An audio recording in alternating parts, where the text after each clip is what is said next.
Hello. Hello and welcome.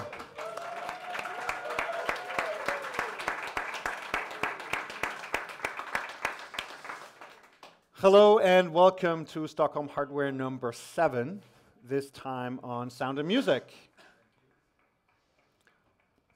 Wow, there's a delayed applause. Could you maybe hit the mute button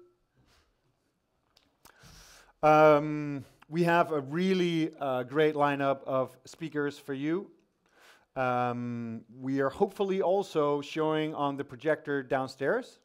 So we have a little bit of camera that we are doing some live streaming with, if anyone wants to follow and that are not here. And we're also using that to project downstairs in the kitchen. There's a few seats up here that says reserved on them, but they're really reserved for speakers. So if they haven't been claimed, you can grab them. So just take that reserved and throw it away. Right, so here are some pictures of all the people that you'll be hearing from tonight. Here is a logo for Stockholm Hardware. Be careful with the camera, you guys that are sitting just up there, especially you. Cool. Stockholm Hardware is about building a community around hardware, so encouraging each other to do more with hardware. And we're specifically trying to have it be very embracive and very broad, so that we are involving both newcomers and experts, engineers and creatives, enterprises and startups. So we're trying to be very broad in encouraging interest in hardware. We have, this is the sixth meetup actually. I said 7th. This is the 6th meetup, and this is the first one with this new group of organizers, so I was wondering if maybe you could all come up and give a quick introduction to who you are. It'd be great if you could come up at the same time. And yeah, welcome.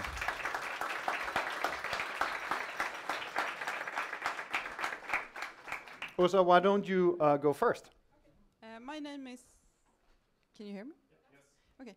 My name is Åsa Moum, and I have been working a lot with hardware in China, and earlier this year we took the first hardware startup delegation to Shenzhen and Hong Kong. So yes, that's what I'm doing, and I'm also a lighting designer, and yes. Cool. My name is Ellen Sund, and I'm a developer and prototyper in software and hardware. I was part of Stockholm Hardware Season 1 and happy to be on Season 2 now, and very excited about this meetup tonight. That's good. Yeah. My name is Johan Frysén. I'm a co-founder of a design company called People. I'm an industrial designer there as well. We design desirable stuff. If you're interested in that, you should talk to me or any of my colleagues who sit down there. And it's lovely to be a part of this. It's my first time here, and I'm looking forward to many times to come. Great. I'm Anders Mellbratt. This is my first Stockholm Hardware meetup as well. I've done 20 or so under the IoT Stockholm banner. Some of you may have been to 1 or 2 of those, perhaps. Show of hands. Yeah, nice to see. All right. When I don't do that, I work with consulting in connected products with strategy, design, stuff like that. Hi, sorry. I was downstairs fixing the live stream, but I'm Carl, and this is my 2nd season as Ellen, as a co-organizer of Stockholm Hardware. When not doing this, I'm working very hard on my edtech startup called QuirkBot. We're 4 co-founders of that. It's a little robotics kit for kids. You can build and program your own robots using drinking straws and other electronic components. But yeah, I'm a very big fan of music hacks, and I think especially my colleague Christopher is going to talk a little bit about a hack he did recently. So yeah, really looking forward to tonight. Cool. Let's give them all a round of applause.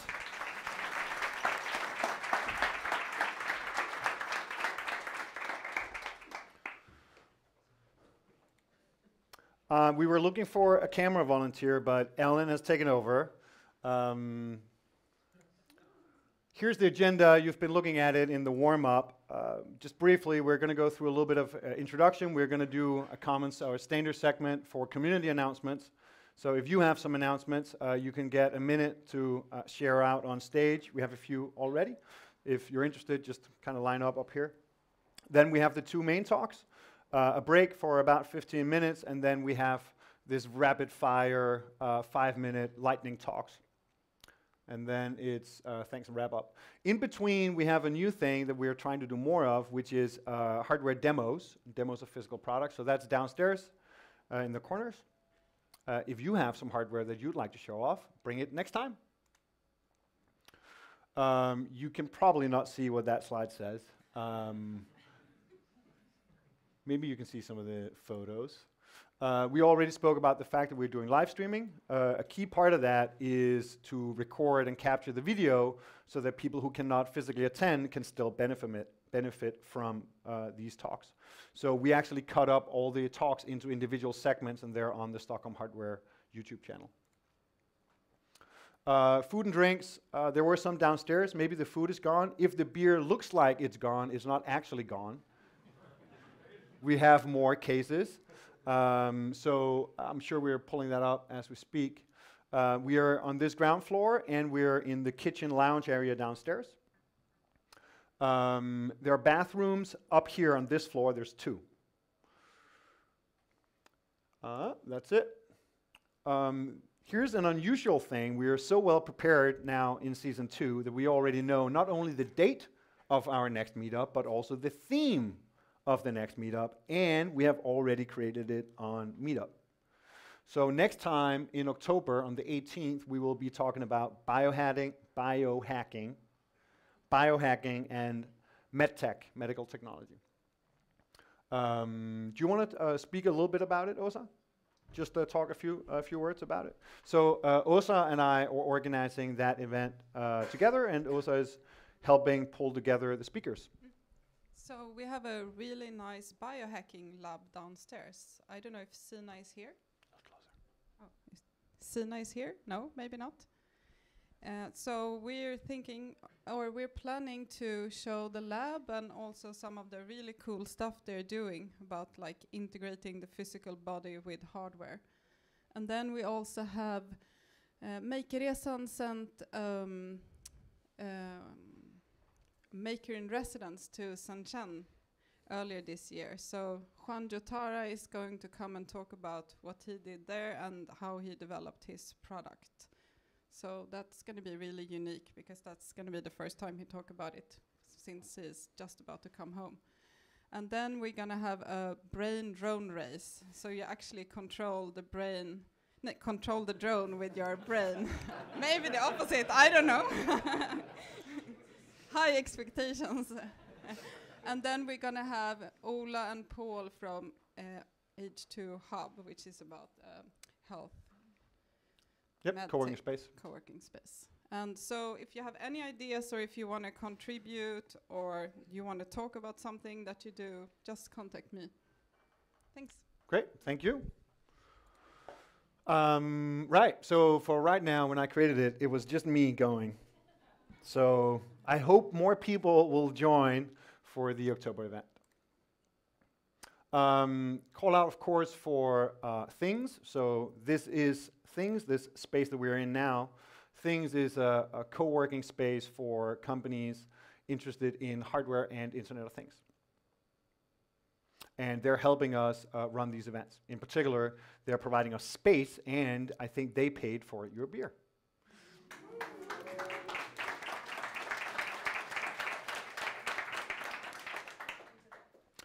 Internet Funding joined up as a sponsor recently, and they're helping put some money into the video side, so ensuring that we can capture video and share that. Here's John, or here's a picture of John. John is a volunteer and intern here at Things, and he's been very helpful today. So a quick round of applause for John, please.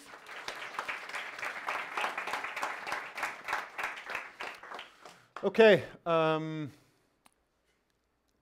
was chatting to a guy earlier who might help out with video production going forward. That will be a big help.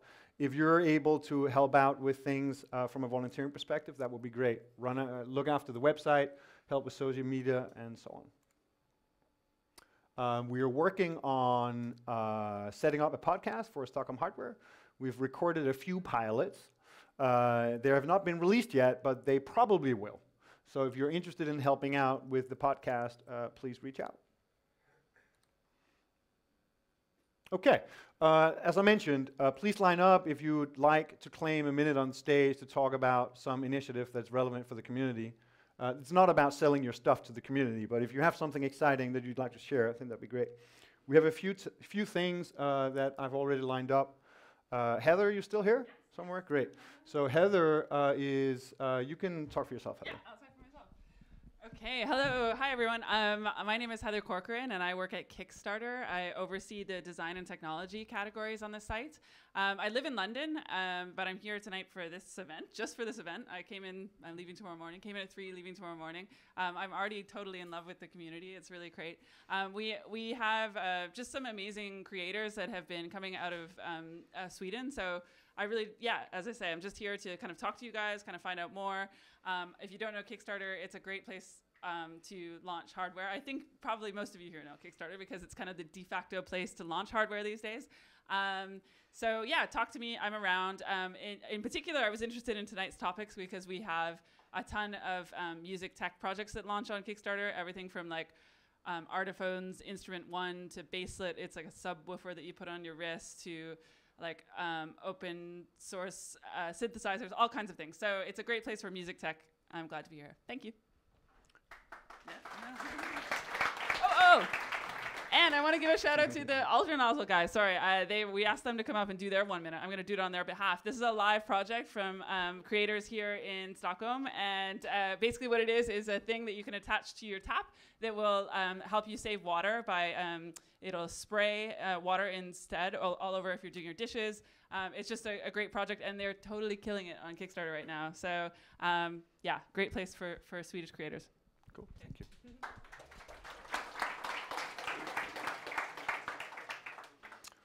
Cool, then we have a local shop, FebTop.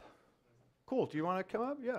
I think we're going to play your video if the sound is up. Can I just say something first? Yes, you can. Why don't you say something first? So I'm from FebTop, and we are developing this new desktop manufacturing machine, and we are looking for testers, basically. So to get you a better idea, yeah, exactly. So we will show a short video to quickly show what the machine is about, and later you can sign up at our homepage. Thank you. All right, we're showing it now. Do you want to talk over it? Is there's no sound, right? Is there sound? Sound, yes. Okay, yeah. I don't think there's any sound on this render. So you can talk over it. Yeah, okay. The text explains it. Okay. Okay, we'll play one more time.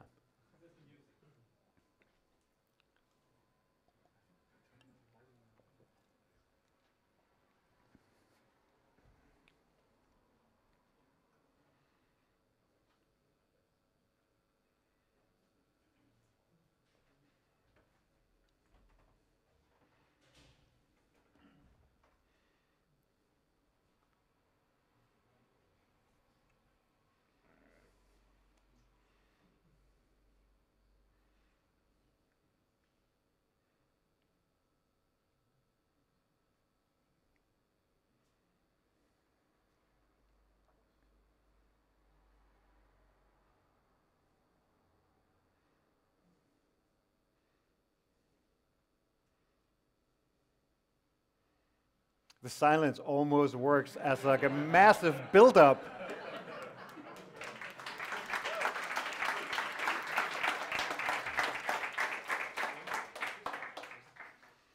Very cool. This guy came by. I don't think he's here anymore. This is Martin. Martin is not here, right?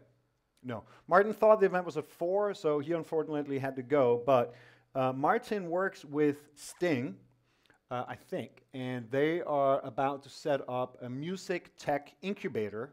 I think it's coming in November-ish. Is it November? November. This is new for me too, and it will be hosted, I think, at the next to the Royal Institute for Music, KMH. They have not put out so much PR about it yet, but if you're in this space, if you're looking to set up new business around music and technology, then reach out to Martin. I think Martin will probably come on next Stockholm Hardware and do a talk, maybe do a lightning talk, or at least do a community announcement.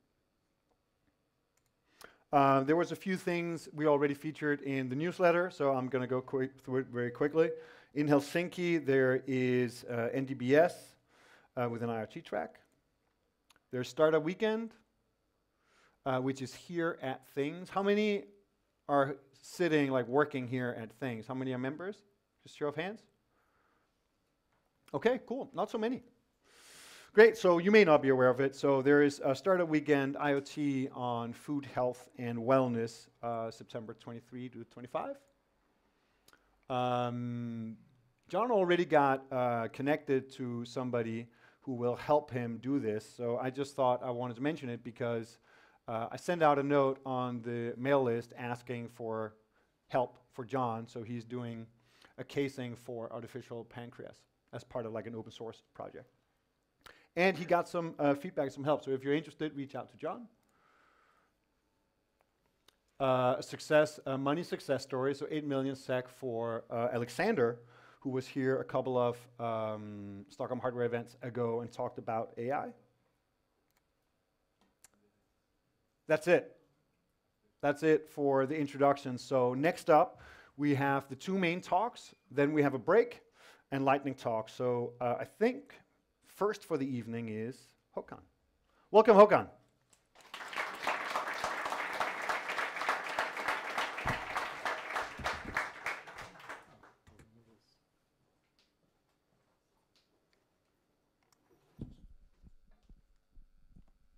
So we're going for that same silence, build-up of silence.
No, right? Good.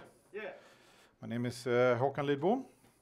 I'm partially here to talk about projects that I built, but also why I built them and where the ideas come from. Because I'm interested in the phenomenon of ideas, why some have a lot and some people can't even, imagine that the world is changing, that can't even imagine climate change or evolution or stuff like that. So ideas change the world, and lack of ideas is our worst enemy. I'm a musician, and when you make music, it's all about imagination. You have to imagine a sound and a melody, and then bring it to life. Improvised music is like real-time imagination. This far, I released more than 350 records. And making all these records, to me, it was training in imagination, in practicing my idea-making skills. I also believe that people like us can make a difference. I mean, building synthesizer won't erase poverty, but the fact that we do what we love, and it makes us happy to invent and to imagine. I think that's an inspiration for many. I also think that the synthesizer is one of the most important innovation in modern time. I mean, a machine that can make sounds like sounds nothing on earth. It is an imagination machine, and that's why I think it's so magic. So I think making new musical interfaces might prove to be important.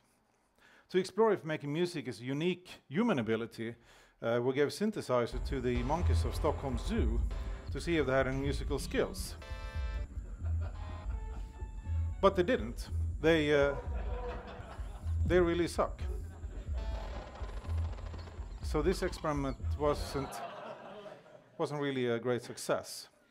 8 years ago, we spent specially composed music into space from the Swedish space station S-Range. It was meant as a business card from humanity. Now the signal has traveled 8 light years into space. Still no reply. So very often my projects fail. Here's another project that failed. Is mock-ups of a sort of modular synthesizer with a e-ink flexible touchscreen. It was too difficult. Couldn't find the people that were willing to spend the time to build it, so it failed. This is synth that was built on the hours of the day. That was a really bad idea, so it failed. Every failure means more knowledge. But actually, most of the time, the project that will work. This is one, is music controlled by brainwave, and it actually works. You can find it at Tekniska Museet in Stockholm. When you meditate or think of one thing only, like when you sit and watch the sunset or the beach, then the dominating wave or alpha waves from the brain, about 5 hertz. If you have another mindset to think about language or mathematics or logic, is theta waves, which is around 12, 15 hertz. So you can measure that. And by measuring those patterns, you control the altitude in this 3D space. Some sort of tunnel that is created by the waveforms of the music that you actually compose with. So they're like bars of music. So it's like a 3D timeline of these 3 musical elements.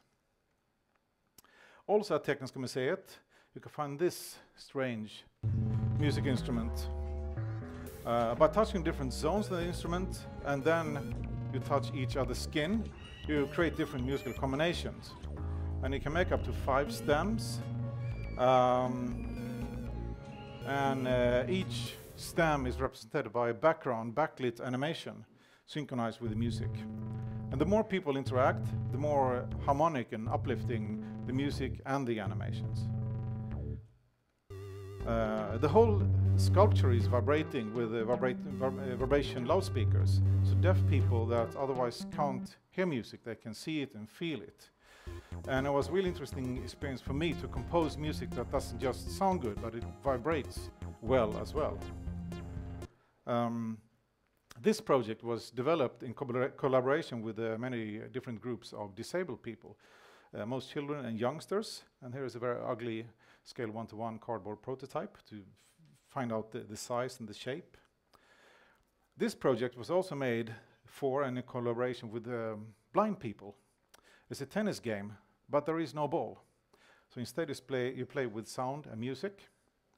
The rackets have infrared light pointing in all directions, and the net is a box with 2 modified Wii controllers. And they read the positions and the movement of the racket. You play between 4 speakers, and the ball is a sound that is is a tone that is, the pitch is simulating earthly gravity. And this is probably the worst spectator game there is, because there is no ball, there's nothing to see. So we made this visual interface for the audience. This is music walkway with the movement of the people. On this walkway, control music like this. We did one for Stockholm International Airport that worked slightly different. We also built this drum machine, probably the world's biggest drum machine. It's 10 meters wide. It's also a social machine. You have to make friends in order to make music. Bass drum is the lower row, then it's a snare drum and hi-hat. And you have to hold the buttons in order to make sounds, like Spider-Man playing Twister. And it's also a game. If you find 3 tones amongst all these drum sounds, then you level and you get a new drum kit. Up to level 5, then you win the game. This is a 4-meter synth controller only using flip switches. And each column is, you can say that each column is a fader. There are 7 flip switches, which is 128 binary. So the lower one is 1, 2, 4, 8, and so forth. So you can control mid value. Instead of all music controllers that is a fade between 0, minimum, maximum, this just jumps and down between different values. I use this to control Ableton Live, but most of all, it looks really cool. We built this interactive music tree for Malmö Concert Hall. When you hit the tubes on the trees, it takes the sound, the acoustic sound of these funnels, of these tubes, and makes loops out of them, and play them through the branch of the tree, through the funnels. And if you play the right combination, it unleash loops, music loops from the root of the tree. This one, I don't know, is a bunch of PlayStation Buzz controllers, where each controller is controlling a musical stem. But I don't know, the egg, I don't really know what I was thinking there, but it's kind of fun. This is the jacket where you touch yourself in different zones, or a friend with the same jacket. The different combination make synchronized loops. Everything is in sync, so you can come up to 320 loops with these. This simple interface is a Raspberry Pi build. So there's a lot of ideas, and most of them are about exploring what music can be except what it already is. Well, I guess you know about locked groove, vinyl records where the needle is not moving inwards but in parallel loops. And if there happen to be 133.333 BPM, then the one revolution exactly the same length of one loop. So if you have 4 of them, you have a lot of musical possibilities. If you have the same record in 4 different copies, this is a spatial multi-directional loudspeaker that will compose Areno songs only with clicks for this special instrument. This is some sort of future violin built by an IKEA table and some conductive copper tape. This is an idea of an electronic dart board that can be a 16-step sequencer, which is super difficult to program if you're not good at dart. These are like robot servos that can hit and play on everyday objects. I took musicians from Kungliga Musikhögskolan, KMH, and I gave them headphones and then air protection outside the headphones, so they couldn't hear their fellow musicians, and also masks, so they couldn't recognize their fellow musicians. Then I could control them remote by feeding them individual audio tracks that they had to follow. So they didn't have a clue what to play until they heard it. Or forcing people to play percussion by inducing electricity into their muscles. So I think that's very democratic. I mean, you say that everyone could play music, but how about those who don't, the people that don't want to play music, but they have to play music. I tried to build a gesture alphabet for music control with leap motion. The number of fingers and the direction of the movement giving instruction how many keys up or down compared to the previous key. So that was the idea. Very difficult, and it didn't work.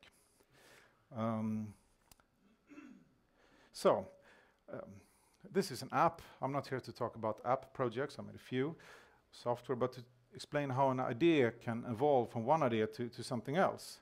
So I made this app called Yellowfire, and it's pretty cool. It transforms any sound into funky music in less than a second. You can make a song in less than a minute, believe me. The app became a part of Volkswagen campaign for a new electric car, collaborating with Yellow. And there was actually a guy who won a car with a kind of crappy song I did on a very nice app. And then it became a virtual car ballet. So it came from one idea, then it transformed into other ideas.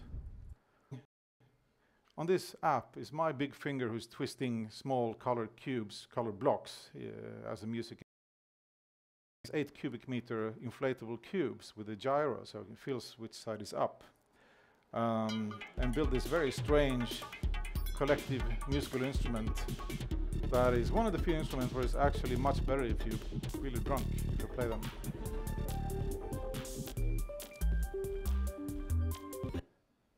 And here's a smaller version for kids with, the idea was for kids with autism, to reach kids that don't want any physical contact or eye contact, or they like to listen inwards. So this is a way to explore the music instrument by hugging. We also made a fluffy one because they're way too, they're not nice to hug. So the combination of 6 sides with different, that create different loops. If you don't press any side, the first side you press, that is the choice of a musical bank. So that way you can have more than interaction. And also the app kind of looked like the Rubik's Cube. So I bought 16 of these 4x4x4 cubes. And me and Per-Olof Jernberg, who are going to make a talk later on, built this music instrument. There's a camera on top that recognizes color on the different positions. So it's one polyphonic instrument per color. But each position, if a position is locked, then you have to twist and move and think a lot just to make the smallest change. So this instrument is like more difficult to play than the violin. What's the point of that? Why does it have to be easy? Using the same technique, we built a candy sequencer. It only works with M&M candy because it had so much artificial coloring. It sounds good, and when you're done, you just eat the song. And it works with Lego, and it should work with insect, but don't use this stick insect because they move very slowly and the music becomes really boring. We built this bar where the guests create music together with their drinks. So alcohol and music has always been a very good combination, but there are like 2 phenomena happening at the same time. With this bar, it's the same thing. There's an infrared camera in this piece of furniture that is looking up to the top of the bar, reading some sort of QR codes, controlling synchronized loops with the Super Collider, and visuals in Resolume. And when you mix the drinks, you do that with deep bass with this machine, so you get these chromatic patterns, which makes the drinks look good and taste good. So I think almost anything could become a musical instrument, or something I can play with. You just have to have the right mindset. We transformed this block in Kista, the block called Nude, into the world's biggest online game using connected Philips Hue light bulbs. You play it online, where you were coupled to another person online on this website, and you were playing online and on the building in real time. And right now there's something else, just an animation I did for a building in Sao Paulo in Brazil to make that house come alive. Pedestrian tunnels. Research show that these are the environments in the urban environments that we hate the most, the dull and the scary. So me and my colleague Max Björvrud, we have transformed 5 tunnels in Stockholm and some suburbs. So when you sing a note, there's a microphone in one of the metal boxes that pick up what key you're singing. And it sings back with the same note, but with a beautiful sample voice in the acoustic of the tunnel. So even if you don't sing that well, like Max here, he's singing really bad, as you can hear, the tunnel sings back, and it's also self-learning. So the system remembers all the tones sung by everyone who's been there. And if no one is singing, has been singing for a while, it bursts out in a song that is built on the most common tones in the most common order by all citizens. So with these 3 simple boxes, tunnels become empathic, listening, musical, self-learning, with not much, it doesn't cost much and it doesn't really change the environment, but you change the vibe of the place. This summer I added synchronized music into the ticking boxes for visually impaired in Stockholm City. That was a part of Stockholm Eurovision. And visually impaired study actually helps safety. You hear that stupid Eurovision song, then you have to get away. We do this workshop where kids and grown-ups can build a very simple synthesizer, and all the components are less than 30 Swedish kronor. And we put them in trees. There's a picture of a bird, and they sort of kind of make bird sounds. So we put them in trees as a new species of electronic interactive birds to make this city sounding more interesting and to make music and electronic accessible for everyone. This is another attempt. It's a synthesizer made of 4 pieces of A3 paper that is folded in a certain way. There's a surface with some holes, and the next surface, next layer is circuits printed on conductive ink on a normal, printer. So a lot of ideas, and most of them are trying to explore what music can be, except what it already is. Like almost nothing else, music has changed over the past few years. It has changed totally. It used to be a piece of plastic that you bought in a record shop, and now it's like tap water. You expect to have access to almost all music there is right away, and with no cost. And a recording that used to cost, to build a studio, that used to cost millions, and now you get, it's very easy to get a recording studio for free. So I'm trying to say that music has completely changed with technology, and being at the front line of that technology, we don't only push the limits of what music can be, but we can also inspire others, other areas that will soon see the same transformation as music. So thank you.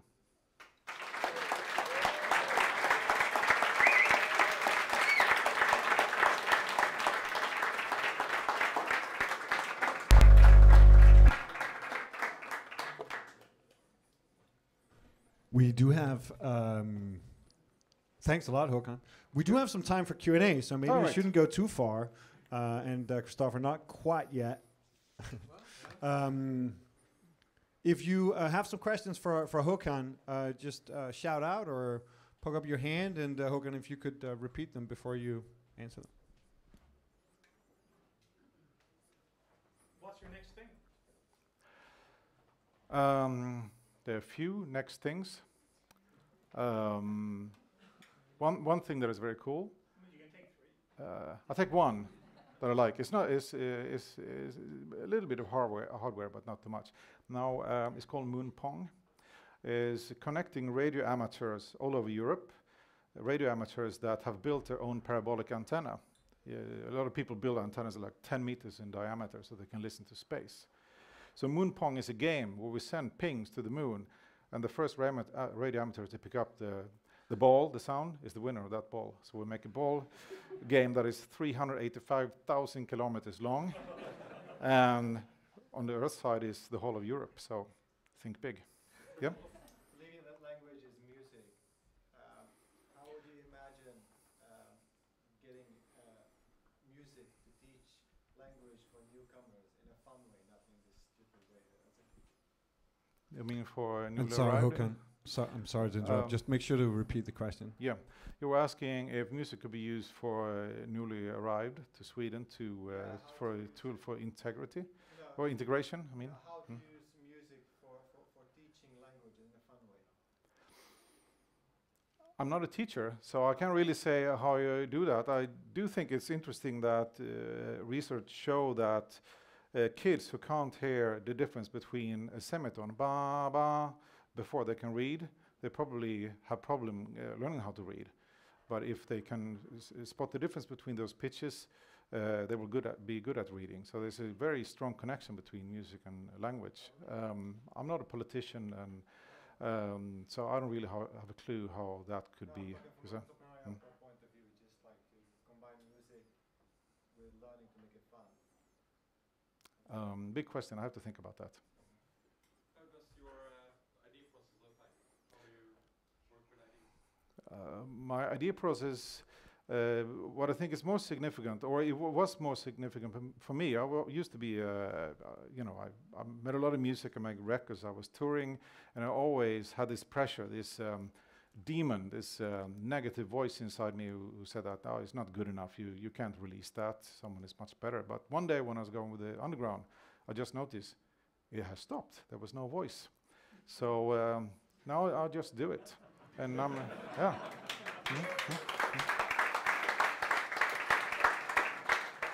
And I also think it's important for me, it's my job as a builder to do stuff, as a musician to compose and to do what and there are other people's job to think, to sort of judge it, to make reviews or to play it. So my job is just to do it. I don't think too much about it.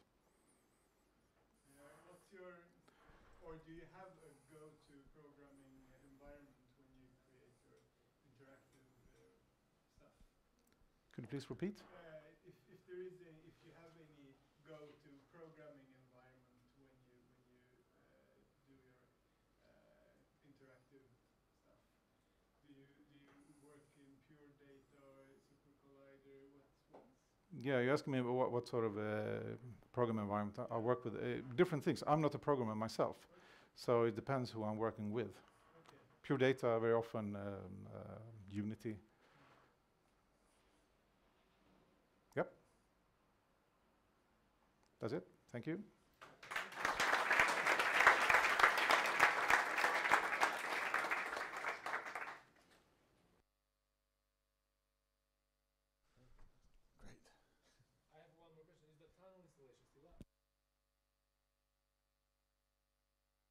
Yeah, there are. Yeah, the closest one is at.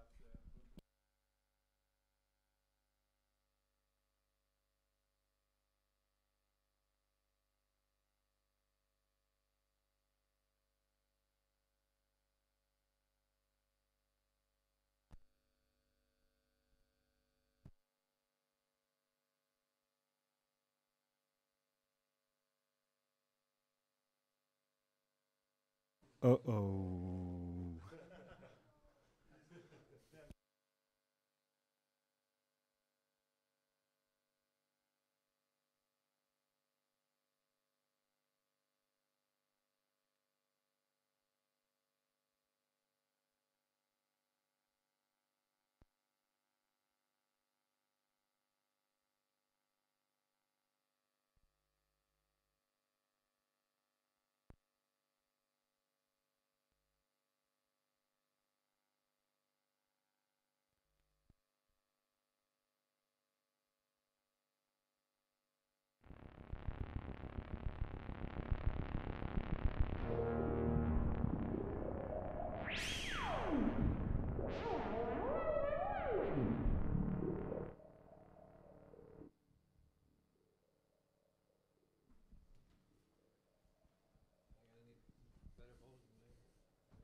And we'll try to.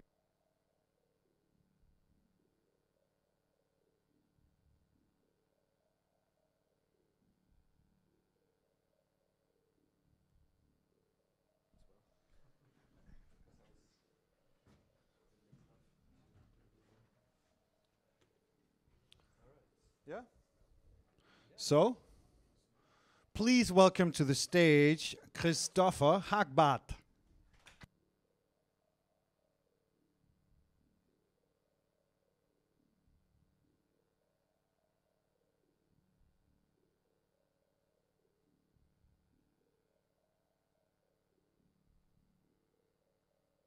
One, two, three.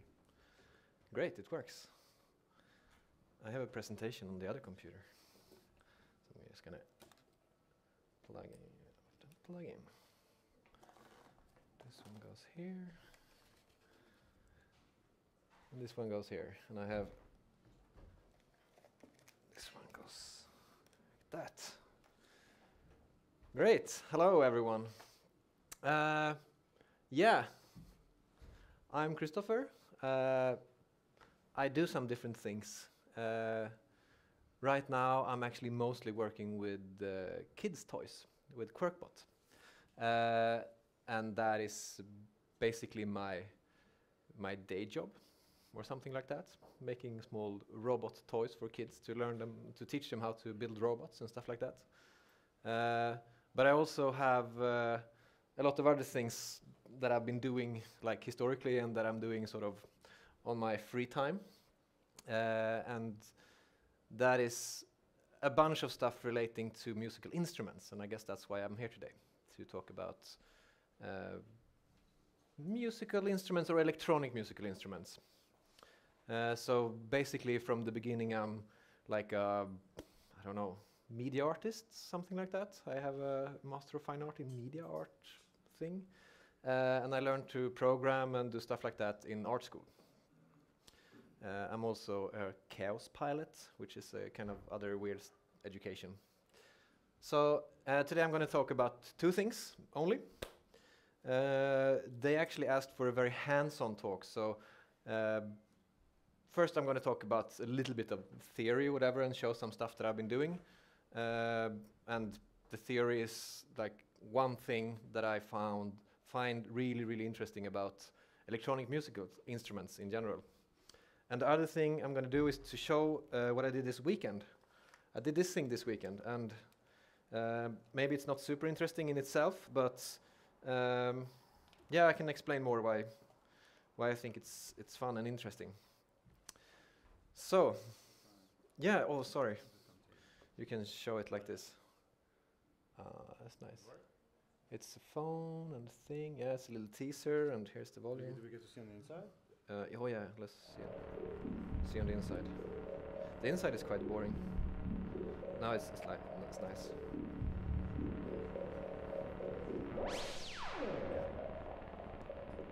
Okay, enough of that. Well, electronic musical instruments versus an acoustic musical instrument. An acoustical musical instrument is basically a piece of matter that you get to vibrate in different ways.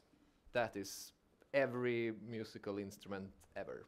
And you get it to vibrate by blowing on it, or hitting it, or grinding it, or making a really, really complex thing that have a lot of vibrating parts.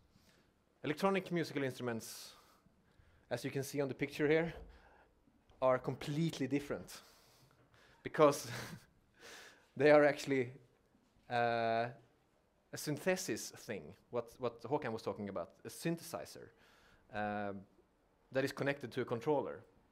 And those two things are separate, even though they usually built together because it's more convenient. But as a kind of a beast, they are completely different, and that opens up loads of different new opportunities for different types of expression and stuff like that. So yeah, here's sort of the model of an electronic instrument. You have a controller, which is yeah. I'm just going to interrupt you briefly. Could you just take the mic and just squeeze it a little closer in your mouth? Into my mouth. Yes. That's better. Okay, let's try it. So yeah, so you usually have oh, I see now. Better? Okay. So a controller is usually sensors in some type of array or something like that. And sensors is basically anything that can take something from the real world and put it into the electronic world or into the computer world. And something to generate a signal that's going to control the synthesis. And then you have some more or less intelligent manipulation of the signal, some sequencer, some other things. And on the synthesis side, there's basically too much to talk about there. There is like a fantastic world of different ways of making sound with electronics. It's just this kind of amazing thing to just pick from. So when you start looking, and then you have something to control it. So you have a signal going from there to there. And that signal doesn't have to be very close to the synthesis from the controller. It doesn't have to be real time. It doesn't have to even be on the same time scale. So you can have one time scale over here, and then you can have one time scale over here. And when you start just realizing that, then it opens up some possibilities. This is why this is cool. Because you have so many less physical restrictions of how to control a sound and how to play. And it's also extremely easy to come up with new instruments. It's basically just you take some kind of synthesis thing that you like, and you take some kind of controller thing that you like, and then just make different new combinations of them. Also other things than human can play. This is also fun. So, and I mean, you have seen now, actually a lot of what you are talking about is actually examples of doing this kind of combinations, and they mean something new when you make them. So it's, I think like making musical instruments or whatever is kind of an art form. It's something you should do only for its own sake, even if it's not useful or successful. So here's some stuff that I have tried to connect together. So it's the very old one, buckets of ice water that control the sound of melting water, so you can like build your own sort of ice water universe in a room. Movement of color to control like samples. Psychophysiological signals. It's hard to say. It's basically like blood pressure and conductivity in the skin and pulse, and that can go into an algorithmic composition. Electrical chords, that can be a sequencer. I had data from my bed for 30 days, so I took like 96 time that was sort of afterwards, so you can look at it in the gallery. A swing that has things in the head and in this like motion sensors, 2 motion sensors that control sort of a composition with like this kind of gamelan sound. So it controls like the sort of the sonic world that you're swinging in, and you sort of swing in this sonic thing, like augmented swinging or something. Yeah, this is a project called Skate Hack, where skaters are actually playing by skating on a skate ramp. So you have a lot of sensors inside of a skate ramp, and that sort of skates. A cube made of wood that we've been working on really long, me and my friend in Idiophone, Don. And that's was sort of our first attempt of making an actual product, which is a cube of wood that you can hit and move in different ways to control and create, control different sounds. A project called Radioactive Orchestra, where we're measuring the gamma radiation, like from the environment and also from sources, and we use this to control loads of different types of synthesis, like granular and additive and stuff like that. So I have been trying out a lot of different things with sort of just this combination. But now, because it's going to be a hands-on talk, and I have no idea how much time I have left. You're pretty good, 10-15 minutes. Good. Because this weekend I did a project. I'm going to time it. Cool.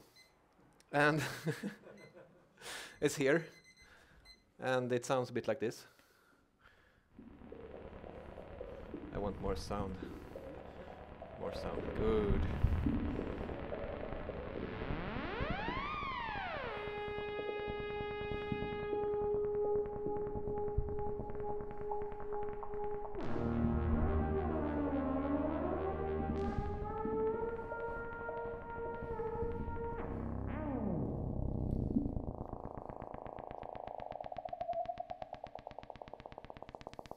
And what this is basically my phone that has all the music software running on it. And here is some cheap type of sensor that is called a potentiometer. It's basically knobs and sliders. And here's an Arduino, just a standard Arduino thing. And then you basically have your own. This is my drone synthesizer. The reason I did this is because this kind of called puff synthesis.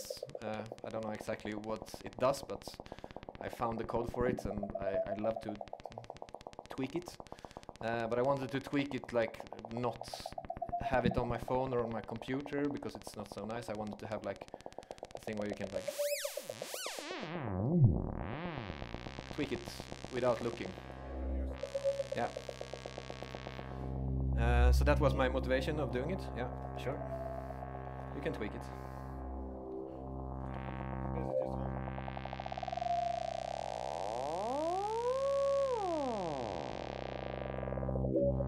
Yeah, let's turn it on.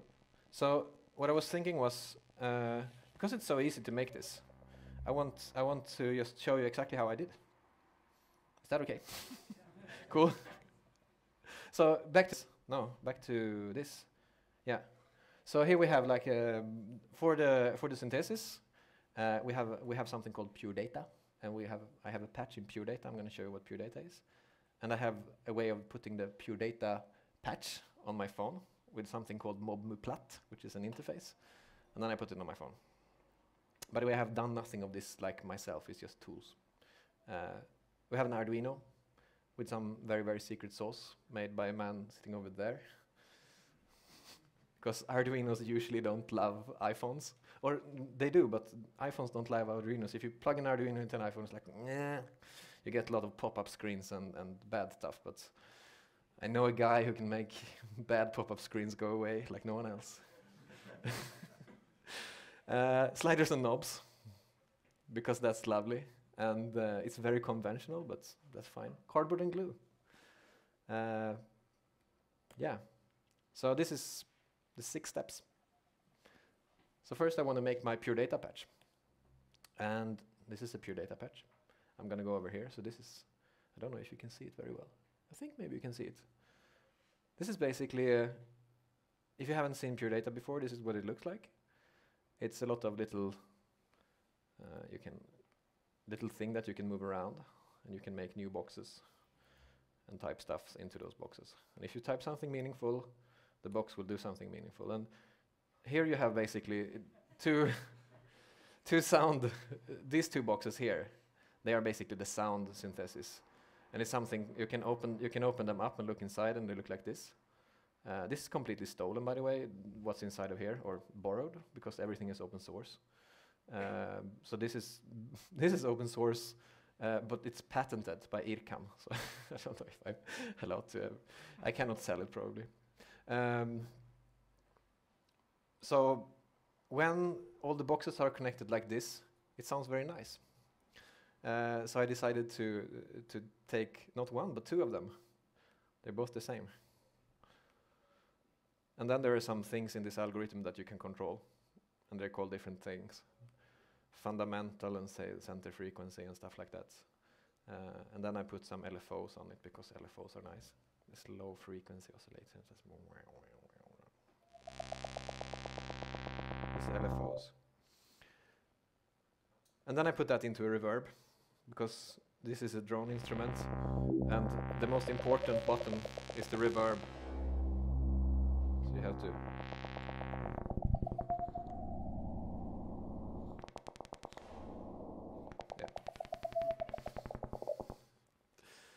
And because I want to also control it from different places, I make these kind of little things here. It says P, and then it says some kind of thing there, and then it says 127. They make it possible for the phone to talk to it, and this called Control 33 that makes it possible for the Arduino to talk to it. So that's basically it. You don't need to know more than that to do this. Maybe like an hour introduction to pure data and just browse around like the basic patches and like find your own thing, and then you can start connecting stuff. So that's like the whole patch.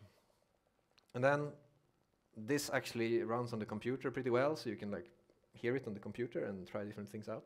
But if you want to put it on the phone, you have to put it in this system called MobMuplat. I thought I had a screen with it somewhere. It's here. And this wonderful little, it's an app and sort of an app builder that is also completely open source. It's based on something called PDLib that makes it possible to run pure data things on other places and then in pure data. And it's just a really great little thing. Here you sort of just tell it what the patch is called. Like basically you give it the name of this thing that you just did. And then here you can make different things. So like sliders and stuff like that. So yeah, and here is like a knob. And this knob, it has a name. If you go to prop here, you can like see, you can give it a name. You can also add like new things if you want to add a new knob. Let's take that. But here is a knob, and you can look at the knob, and the knob has an address. And that address is the same as here. So we have fun 1, which is fundamental 1, and this one is called fun 1. And then that one will control that one. And that's basically all that's to it. And to put it on the phone, I can just show you how to put it on the phone. It's pretty easy. You just go to, what is this app called? iCloud, no. iTunes, sorry. I hate iTunes. And what you can actually do in iTunes, you can actually click on your phone, and some of your phone will have apps here. Oh, sorry. You can click on apps, and here you have some apps. And there you can just put stuff on your phone. I didn't know that was possible, but it is. So, and then you just like drag and drop the stuff into there. And then you can open it on your phone. You can actually open the sound thing on your phone. Now I killed my phone. I don't know what I did. Does it still work? Yeah, it does. Does it still communicate? Yes, it does. That's how you get it to the phone. And then the next thing is to like build something like this with Arduino. Anyone here should probably know what an Arduino is, but it's a little computer microcontroller thing that can talk to a lot of different things. And one of the things it can take input from sensors and then talk to something else. That's what we're doing here. And sort of the second tutorial, if you go into like arduino.cc and you like go through like the easiest tutorials, like the first one is to connect a button and an LED, and the second one is to connect the slider.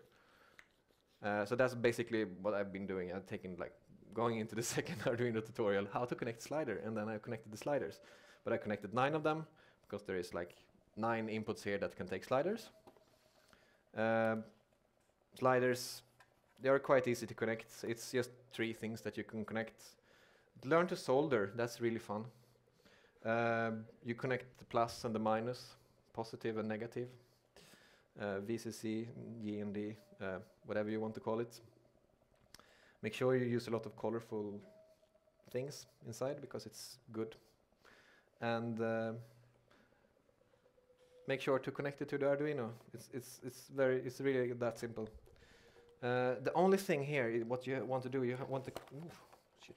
I should. Oh, that's the good thing about things fucking up. It sounds good. You want to have some kind of camera connection kit to your Arduino or to your iPhone. If you have an Android, that one costs $1. If you have an if you have an iPhone, that one costs $20. Congratulations, Apple users. But there is also some stuff online. You can buy them cheaper if you dare to. And of course, you have to put some code actually on the Arduino, and that code is extremely simple. It's just this basically. Oh, I'm done. Was that 20 minutes? Yeah. That's great, because this is the last step. You put the code on the Arduino. This is the code. It just says different things here. You know those 35, 35, you just put them here as well, these numbers. Super simple. The rest of the code you don't have to understand, just these numbers. And that's basically it.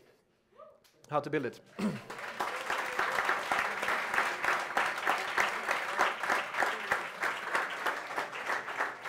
it's so cheap. It's so cheap. This is less than 100 kroner to build. Yeah. What's next? What's next? Okay, the reason that I'm here. Do you want to build stuff like this with me? Yay, yay. Basically, I just wanted to convince you that it's very simple to do these kind of things, because I think it would be fun in the Stockholm hardware thing to build synthesizers. Yeah. And also I need a motivation or maybe some help to build a nice guide on how to do this, because I didn't really have time to do that.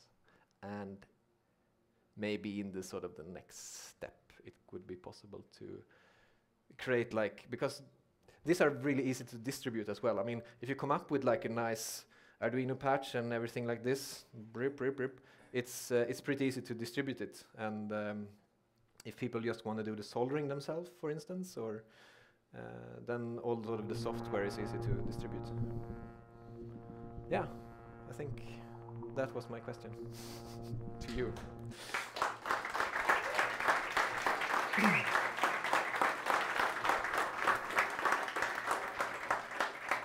Yeah. We can do a few questions, and then also just on your was point. that the 30-minute mark or the 20-minute mark?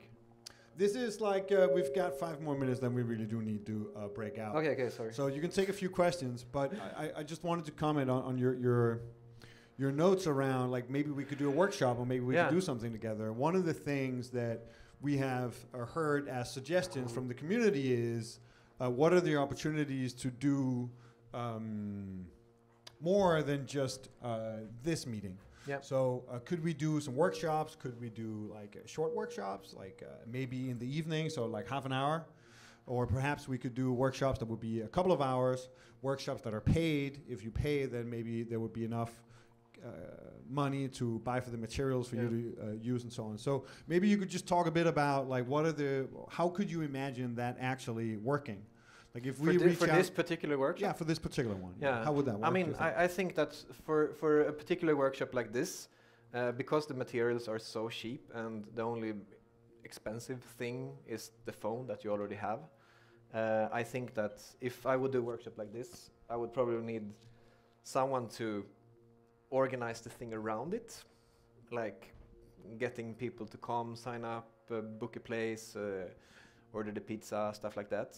I would probably also need like one more person to help me a little bit with documentation, so to just write down like these steps that I've been talking about here, but in a little bit more detail, so it's more of a guide, maybe like some kind of document where to download stuff, how to get stuff installed and stuff like that, and then basically have one day or like maybe 24-hour hackathon where people come and sort of they choose like one synthesis thing that they want, and then they build an interface for it, and that's it. You have a question? Sorry, just to wrap that up. If you're interested in us actually trying to get that organized, just reach out either to Christopher or me or one of the organizers, and we'll take that in and see if we can get something set up. I think it's better to reach out to you. Yeah. Right, because so I'm much worse at. Don't reach out to Christopher.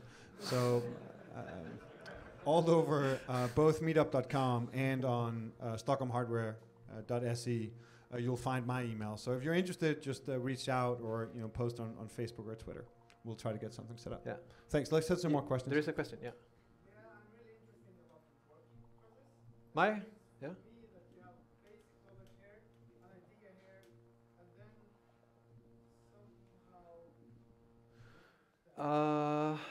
Yeah. Sorry, Christopher, you're going to have to repeat the question. Okay, yeah. You were asking about my working process, like how I get from like why I have the knowledge I have and why I have the ideas I have, and how I sort of come to some kind of conclusion.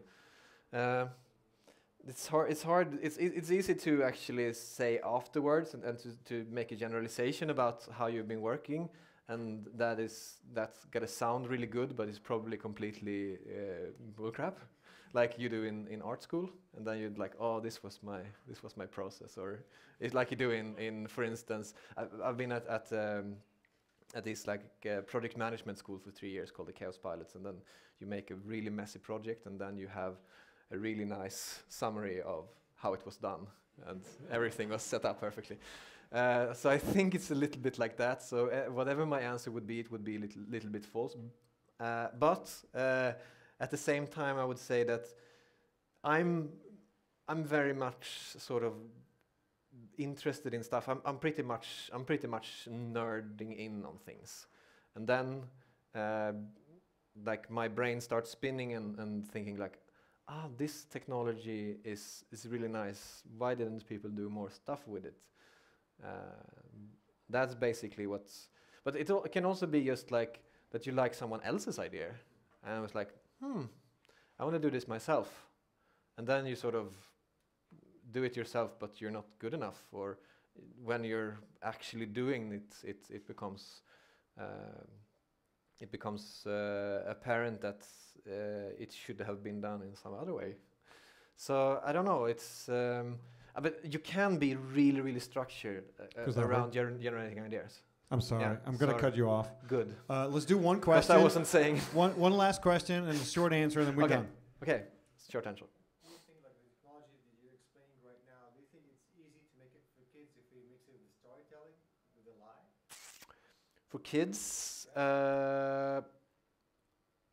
I think this is from like 13, 14 year and up. Maybe if you're a little bit nerdy. I think it's I think it would be possible to make some kind of format where it can go a little bit younger, but it is some of the parts are a little bit messy, and I think it mostly for a crowd like this.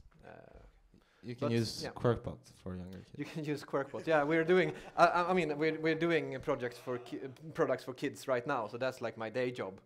So that's why I'm like, oh, maybe not. Okay. But yeah, sound definitely. Cool. Thank you, Christopher. Thank you.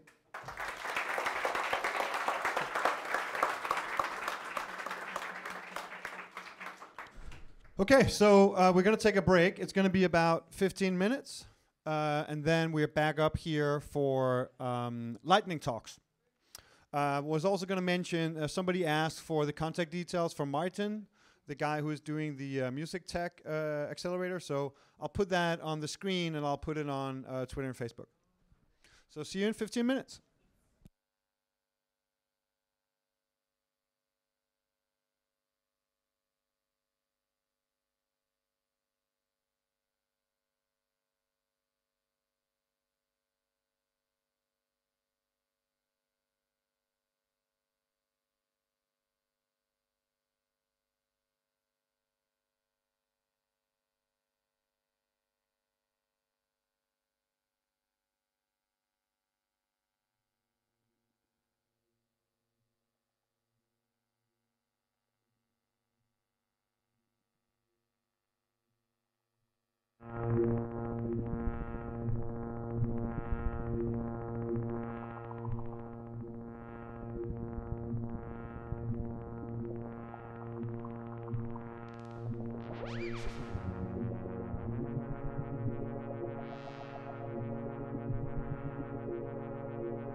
should be fine. Hi, Sune. No, I don't. Now I see a picture. That looks good. Yes, I see a room with people. Some of them. Yeah.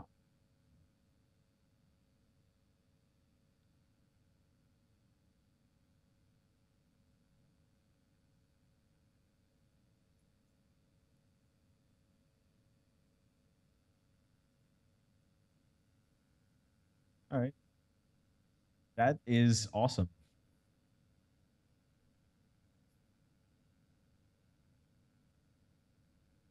Okay.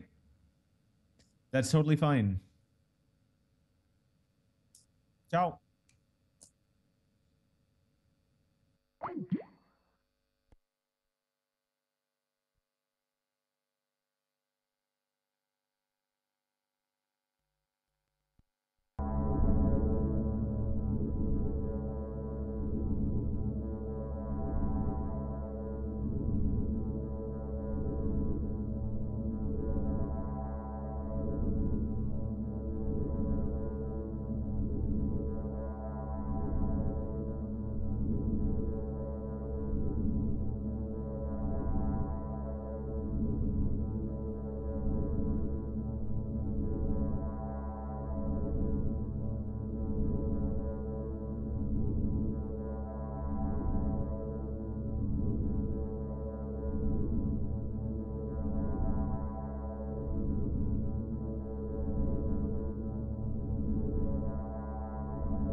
Okay.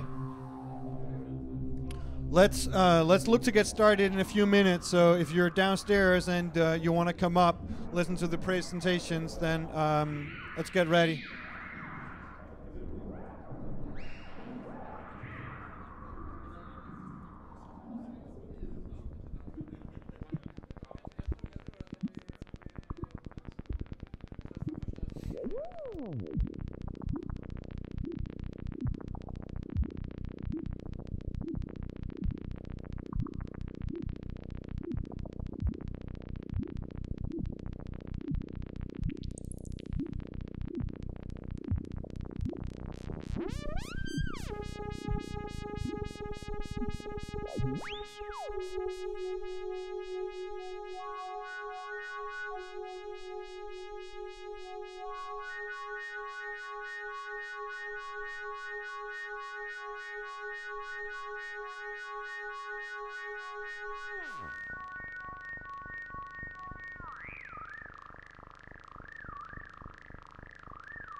All right, Christopher, I'm going to have to kick you out now.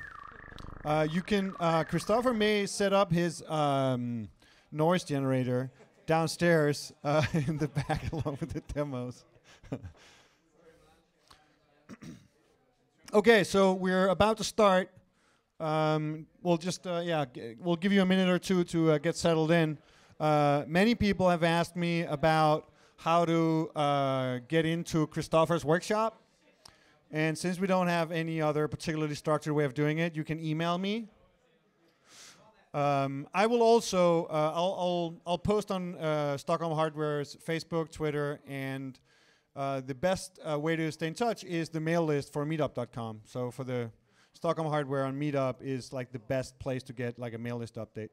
I'll definitely make a comment about that. So if you want to do something with Christopher, again, you can.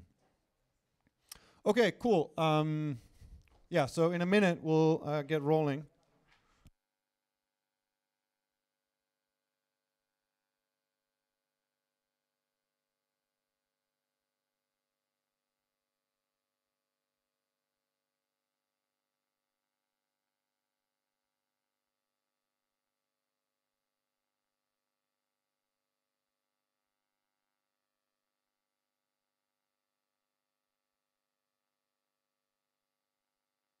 Check, check, check.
Okay, welcome back.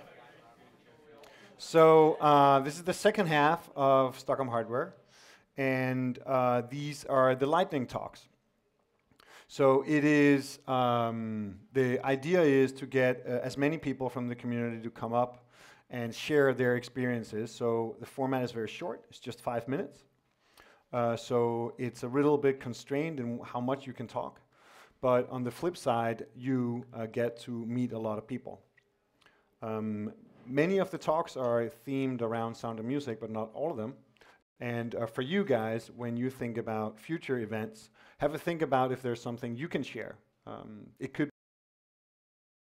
be on theme, but it doesn't have to be. If there's something you'd like to talk about that you think is interesting or fun or worth chatting about, then you should do it. Cool, so here are the 10 or 11 lightning talks, which is quite a lot to get through. So I'm gonna try to stay pretty tight on time. The first thing we're gonna do is we're gonna Skype in with Jeff. Jeff Katz is in Berlin. And this is part of something we try to do at every event where we reach out via Skype to somebody who is running a similar community in a different city. So we've spoken to London and New York and San Francisco and some other, Helsinki. And today it is Jeff Katz out of Berlin. So let's see if we can make this work out. Here's Jeff.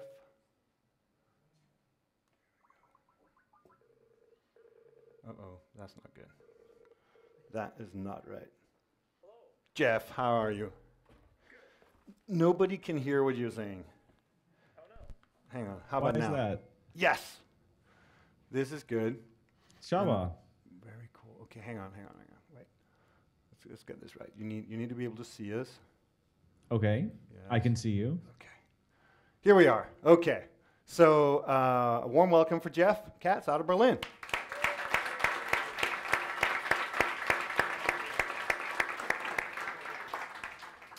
So hi Jeff, thanks a lot for joining us. It's a pleasure to be here.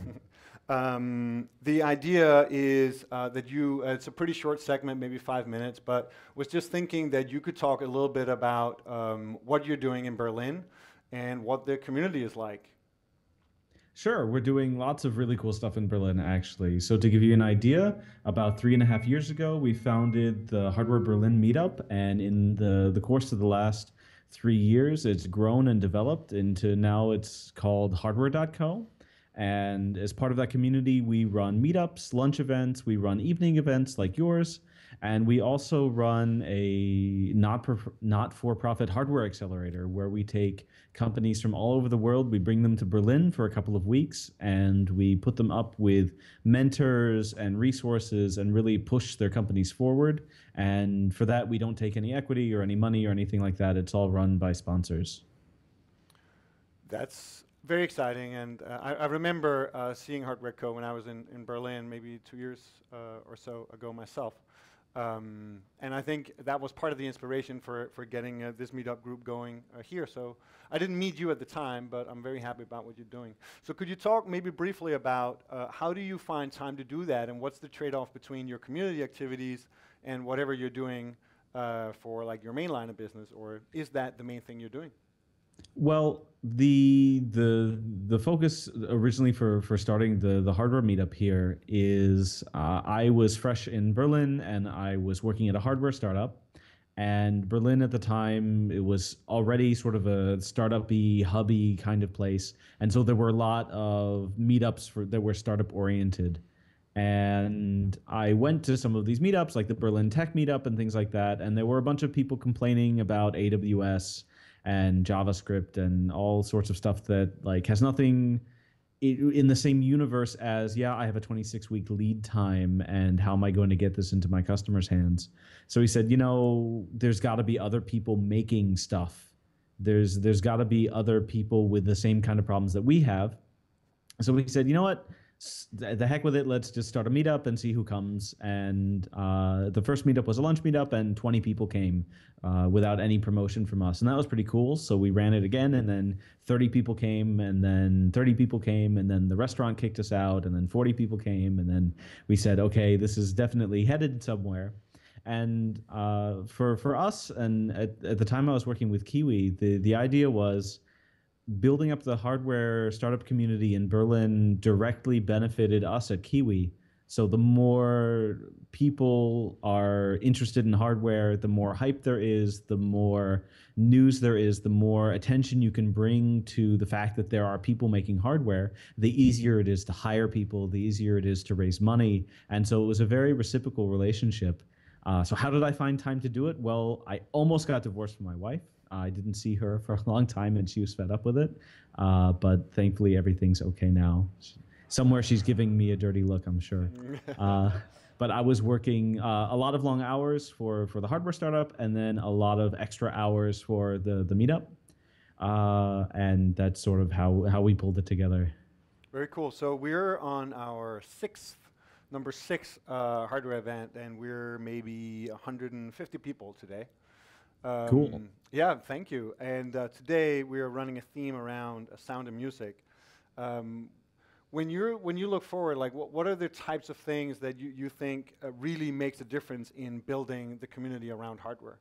Like, so we're doing this monthly event. Is it acceleration program for startups, or is it workshops for creatives, or like what are the things that you feel like really has made a big difference for your community? I think the biggest thing, the most important thing, is the community itself. And it's not that we built this community. The community was already there, but people were working sort of alone by themselves, and bringing the people together and exchanging ideas and experience and things like that is the most important thing. So the accelerator came about where we said, okay, we have this hypothesis that Berlin is the hardware startup capital of Europe, and assuming this hypothesis is true, what's missing?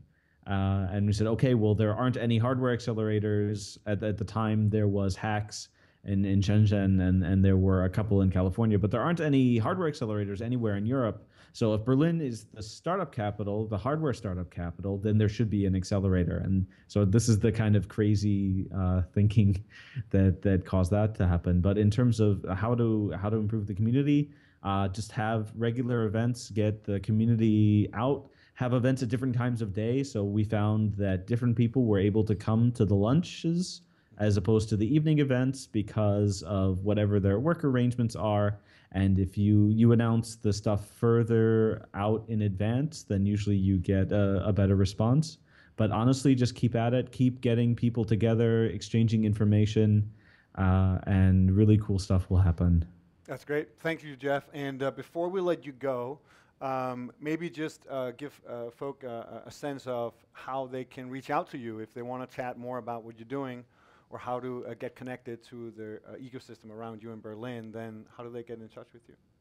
Sure. The easiest way to get a hold of me is actually to send me an email. So the email address that's most relevant is the letter J at hardware.co. So just hardware.co. And apart from that, I'm on Twitter at @Kraln, Kraln. And basically, if you Google me, you will find me pretty quickly. Cool. And I'll make sure to also post your contact details on website and our social media. So, Jeff, thanks a lot. Yeah, thank you so much.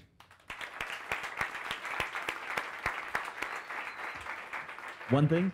Yeah, okay. Just one more thing. Yeah, so we're running the next batch of the accelerator in January, and you should already send me emails if you're interested in coming to Berlin for a couple weeks to get filled with knowledge about how to build cool stuff. Very cool. Good call out. Thank you, Jeff. All right. Hey, thanks. Bye. Nice.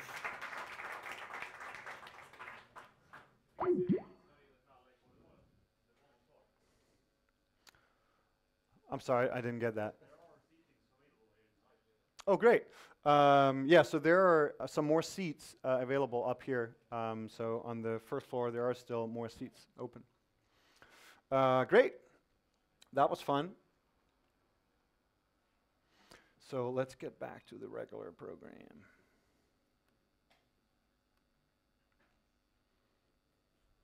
Okay, I got a little bit too many gizmos here. Like this and this. Okay. So right, so that was Jeff. Next up we have Posan. Welcome, Posan.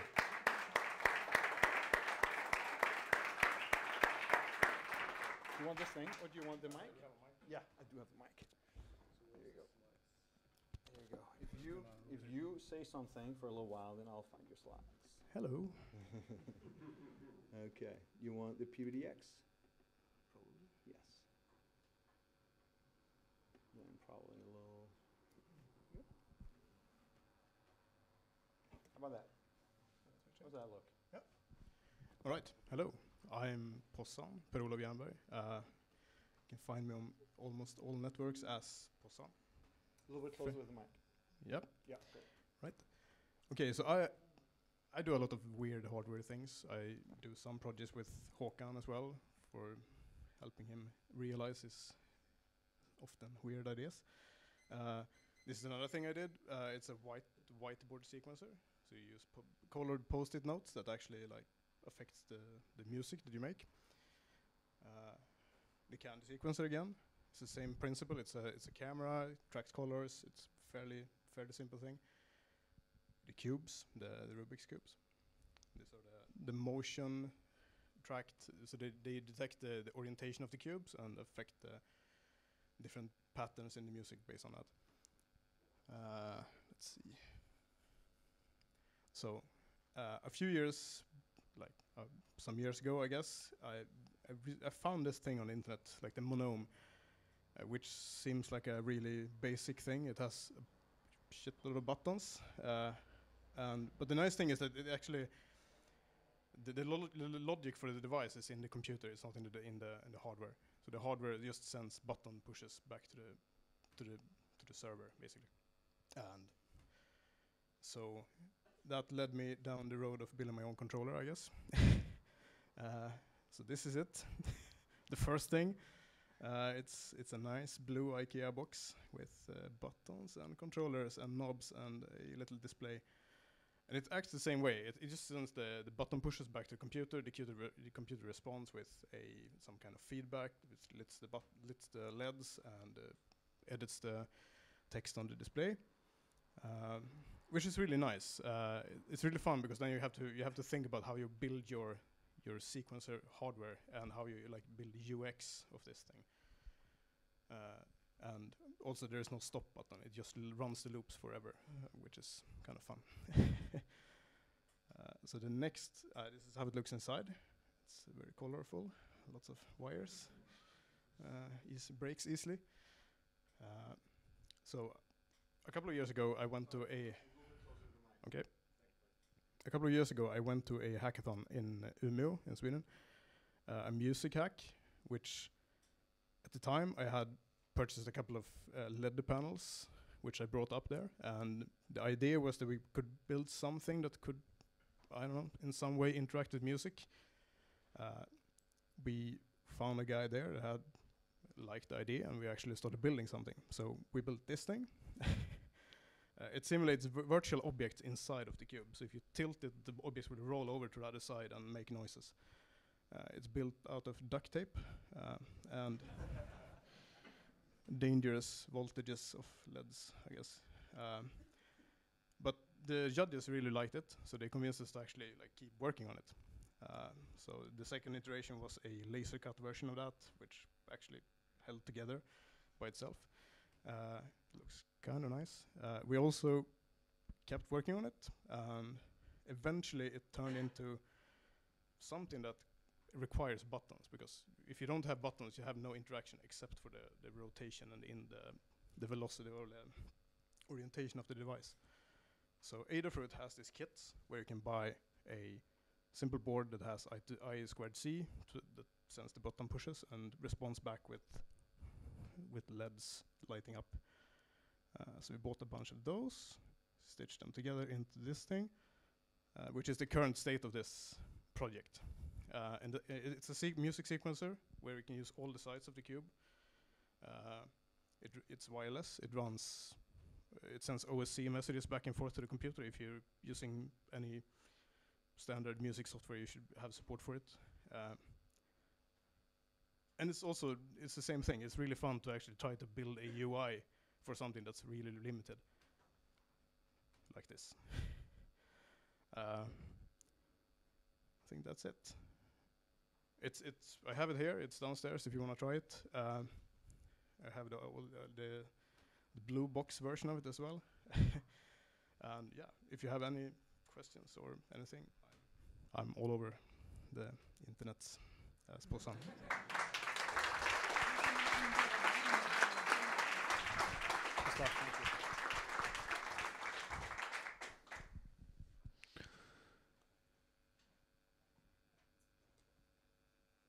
Cool. Thank you, Posan. Is that correct pronunciation? Posan. Posan. Okay. And next up, we have Martin Willers from People Products with a surprise special announcement. Is that right? Do you want slides? No, wait for it.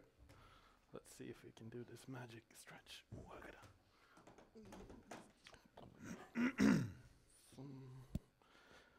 Always come prepared for unbalanced prototypes with this.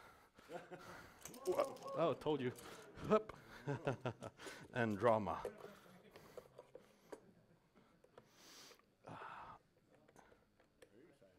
Wow, this is when you don't factor in waiting into your prototype. I can just stand there and hold it. I think I got it. No, I didn't. No. Close. I got it. Close, but no cigar. No, here's tension. I can feel it. You've got like a weird spot in your neck. And it's funny because it's for kids. You can see some design issues. All right, can you hold it? Yeah. I will hold it. All right, cool. So yeah, so people again. Yuan, who was on stage, were one of the guys that loves that this is happening. Yuan with the beard and the hat. He's part of arranging tonight. And what's happening? Did you skip slides? Skip. Do you want that's the slide? I like the introduction slide better. Confusing. You want this slide? Okay, let's do that one. All right. So, like 2 years ago, you know about Slush? It's a startup thing in Helsinki. So me and Per, another co-founder, were there on the plane home. Per likes like piano music when he's calming down and flying and stuff, and noise cancellation. So he was like sitting and playing in the air, and he can't actually play piano. We both started reflecting over that. We had access to pianos and we never learned how to play, and we're kind of curious about playing pianos. We love music. We made crowdfunding of a transparent speaker. It's a speaker made out of glass a few years ago. So we've been like looking a lot at sound, and we came up with this idea. What if you put a laser pointer, you know, you can play with cats and laser pointer, but instead you put humans and a piano, and you put the laser pointer on the key you should be pressing. So all of a sudden you have this kind of gamification, and you can jump over the step of actually having notes. And then people could maybe learn to play the piano more easily. So as I mentioned, almost 2 years ago now, the project was super intense in the start. We always try to put like, we have this lab projects, we try to put some way of prototyping or deadline on them. So our goal was to come back next year at Slush and kick ass with this kill-ass prototype. It took us a little bit longer. And today we're at this stage. We built the hardware that's actually, if you know Formlabs, the 3D printer, it's the same galvanometer up here. So there's a laser dot that we can get to spread the height, and the dangerous swing velocity of this is due to the spread on the piano. And we have it Bluetooth. So pretty cool. Unfortunately for today, we only have the Bluetooth working on Android, and no one in the office has an Android phone. So maybe next hackathon or next meetup. So what we wanted to talk about today is actually, I think, if this is to survive and become something greater, we actually need you. help us, Stockholm Hardware. You're our only hope. So that brings us to the next thing. We want to kind of get together more people that would know about web media, that would know about music transcribing songs. We've demoed a few things. We already learned that playing the music at half the speed, if you stream it from something like Spotify, is really good to get like an entry level. So there's all this prototyping that needs to be done. And we can build a few more of these, but we can't really program them, and we can't really sort of play with them in a sufficient way. So our idea is that we put together some sort of little hack group from here. Either if the best format for everyone is a hackathon, we can do that, or whatever kind of would be cool, I guess.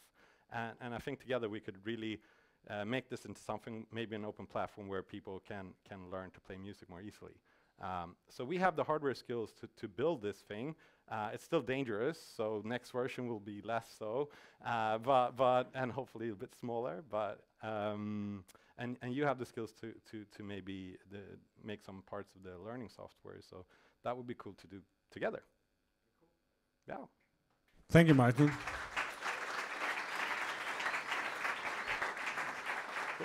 Arigato. Okay, so feel free to reach out through me again, or reach out to Martin direct. Exciting, Martin. I really look forward to seeing what happens with it. Yeah, me too.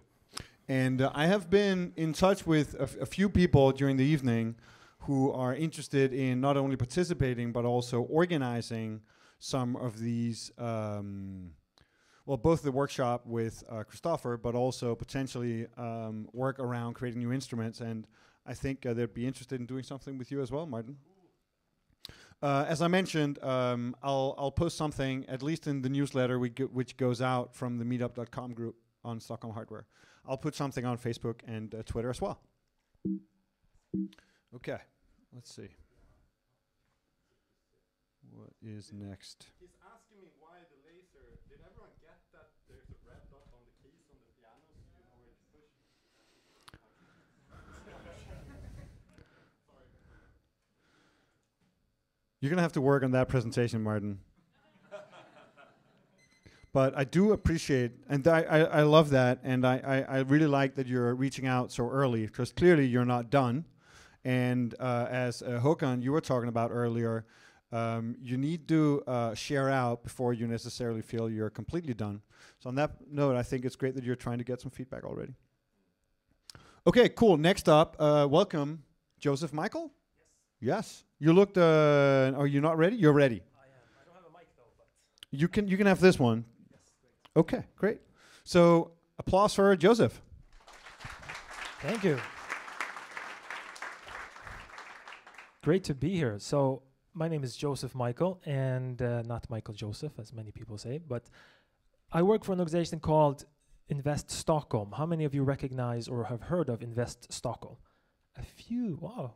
More than I expected. We just changed names too. So, but not everyone had their hand up, so it's good that I'm here because I want to describe what we do and how it relates to music and hardware, especially what we can do together.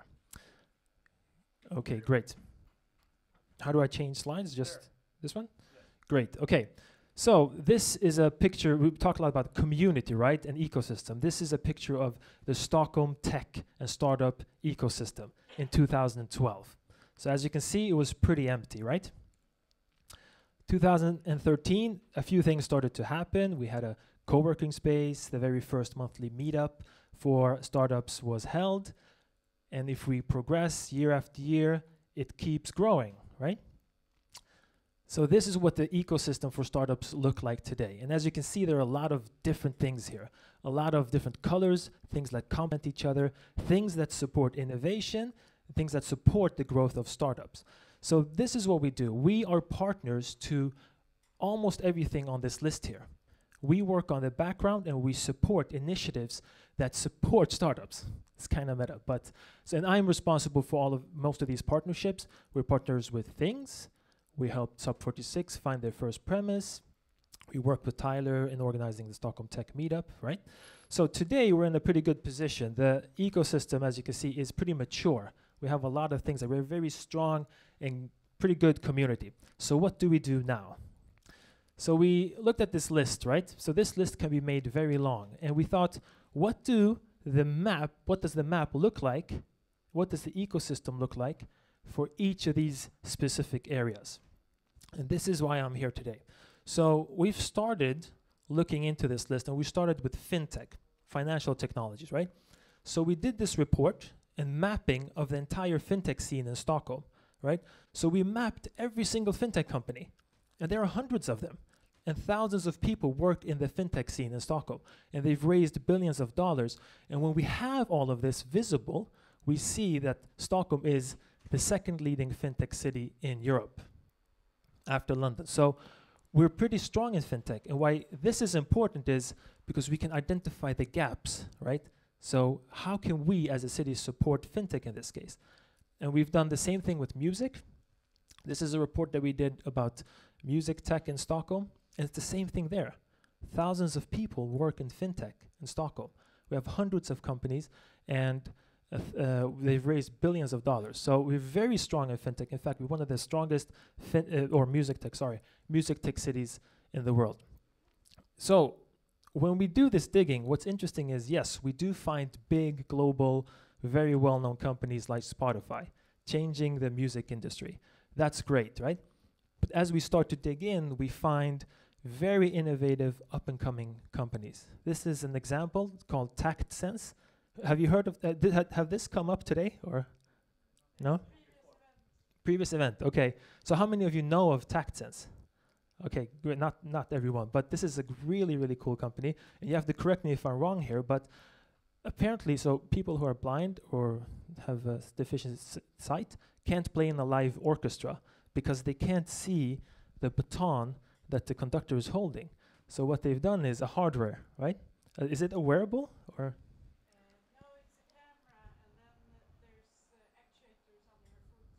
Under the foot. So she can feel, it's connected to the baton of the conductor, and now if a person cannot see, they can feel the intensity and the pace, and they can play in a live orchestra for the first time. And this is for the first time somebody was playing in a live orchestra in Stockholm.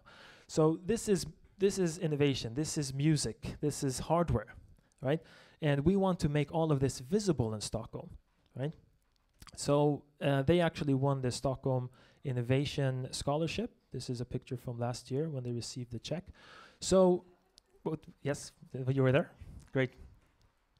So we want to do now, we've done fintech, we've done music tech, right? And this list is in no particular order. I'm looking at food tech now. So what food tech companies do we have? What do food tech companies need? How can we support more food tech companies? I'm very interested in VR, IoT, and hardware. Okay, so let's do this together. I support entrepreneurs and initiatives, and I think that Stockholm can be a great place for hardware. And these are my details. I'm on Twitter, this is my email, and add me on LinkedIn. I prefer LinkedIn actually. So yeah, let's work together and make Stockholm better for hardware. That's my mission. That's my message for you today. Great, thank you.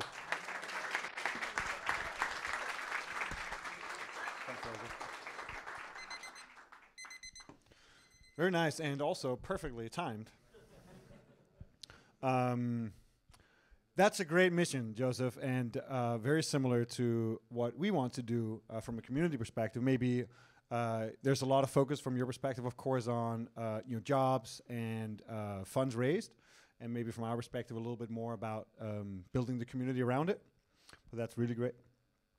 Yeah, and I guess there was a shout out for Ellen, who was part of developing that project. So good job, Ellen. Yeah, give her a hand.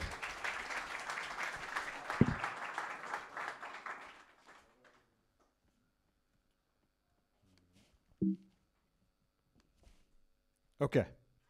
So this is, I think, so this is the wrong picture. Yeah, very nice.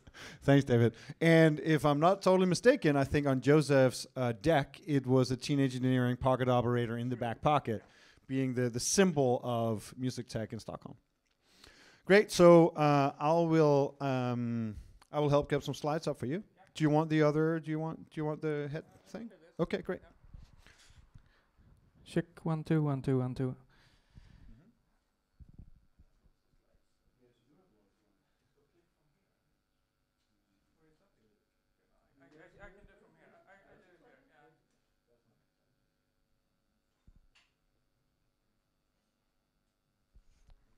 That is also David, by the way, up on the picture. So it wasn't wrong. It was just a different David.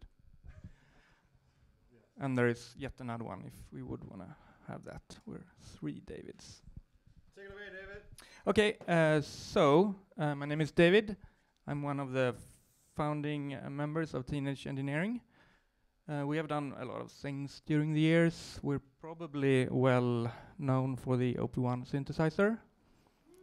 Looks like that during development. When ready like this, we got a really good response on that one from really a lot of different people, which is of course nice.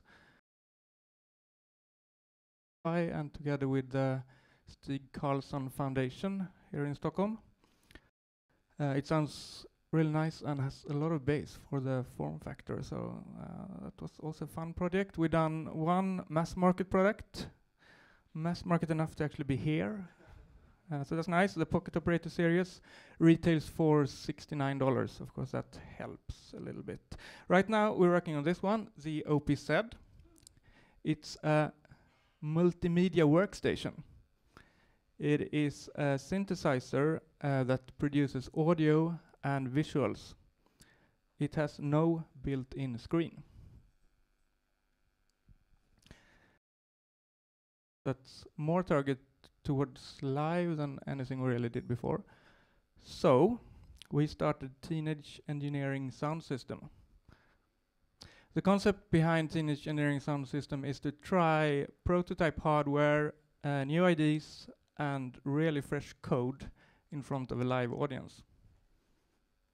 So this is me riding a bicycle. It has a Bluetooth low energy sensor, and the impulses is converted to BPM, and that is sent out as a MIDI clock to all devices on stage. So here, this is from our performance at Tregon.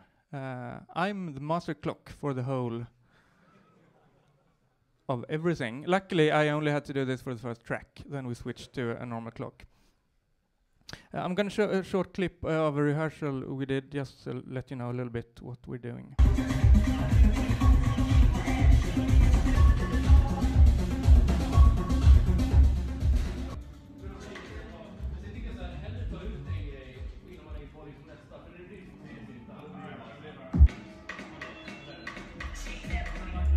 Jag tyckte det var skönt när du började köra lite filter när jag körde lite så här.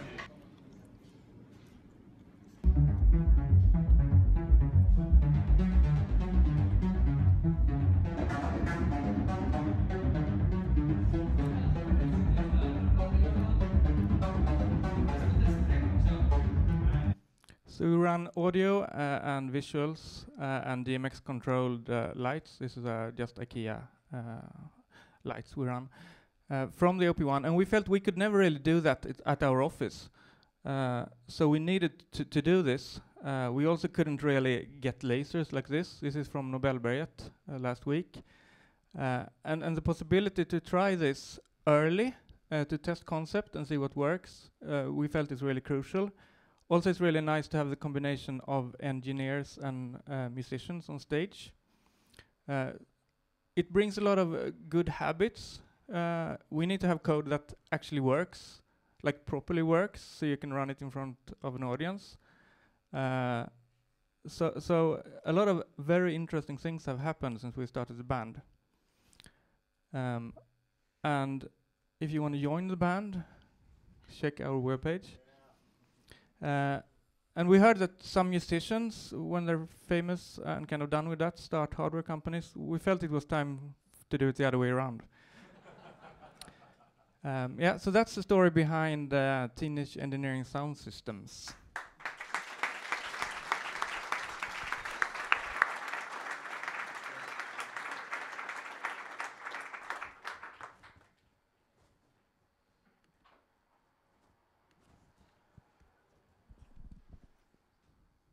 Very on topic, actually. Frederick, you're around? Oh, there he is.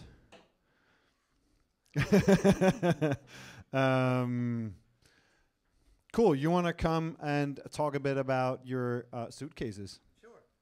Very nice. Please welcome Frederick Septon.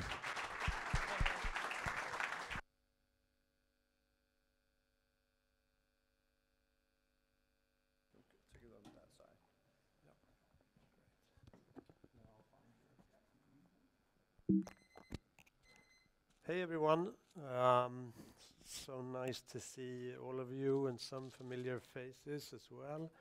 I'm Fredrik Septon. Sorry about that. Is that okay? Yeah, it's gonna fall off. All right. No, you're good. My ears are too small. I need to attend the biohack event. So, I'm here to talk about something that we did for ourselves that then developed into a brand and a product eventually. So this is it. I don't know if you are familiar with Eurorack modules. One of the things that we discovered when we got into synthesizers and Eurorack was that we didn't really like the cases they came in. So the thing that we did and the thing that we wanted to do for ourselves was, could we build a case that looked like the synthesizers from the late 70s that we liked so much? There's something about putting synthesizers in suitcases or briefcases that we just love. Now, if you want to get a suitcase synthesizer like the ones that they built in the 70s, you would have to pay 10,000 euros and up. So we basically tried and succeeded to build this case. We posted it online and it took off like wildfire. And we basically shared it with the manufacturer of the modules. So the only thing that we did was we put the hardware in so that you can put any modules in from other manufacturers. So when we posted this online, people started to reach out to us and said, that's a beautiful thing, where can I get one? And that was on a Friday. So we spent the weekend setting up a web shop, building more cases, going to flea markets to find interesting cases, and then basically setting up a pretend shop and a pretend brand. And now we have a waiting list of 50 people, and I hope they're not watching this because they're dying to get their hands on a case like this. It's fairly easy to build yourself, but most people want to have sort of the design sensibility that we have. They want us to pick the best cases for them, and they want most of all for us to sort of put the hardware in properly so they can mount their hardware.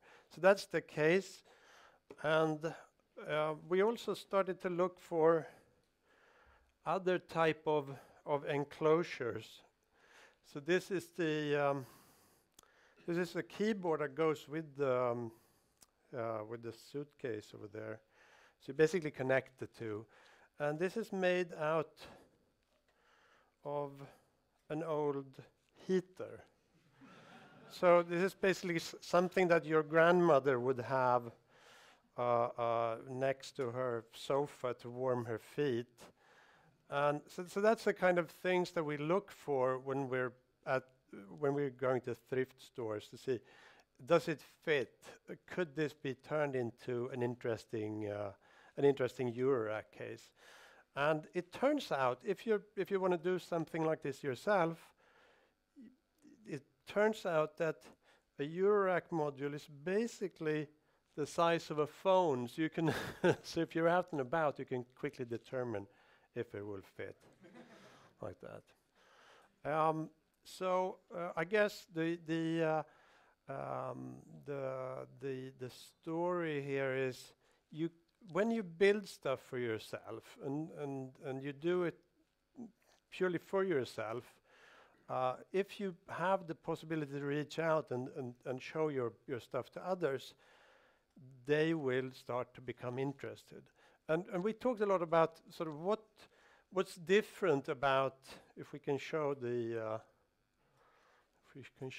visual. I think one thing that we really did work on was the way we presented our project, and it sort of we showed it at our home in sort of our environment, and that really showed people that these things can be beautiful things that you can have at home. You can have them in your studio. They can be on display, and you can have them out and ready to pick up and play. And I guess that's it. Some projects work out magically. Thank you.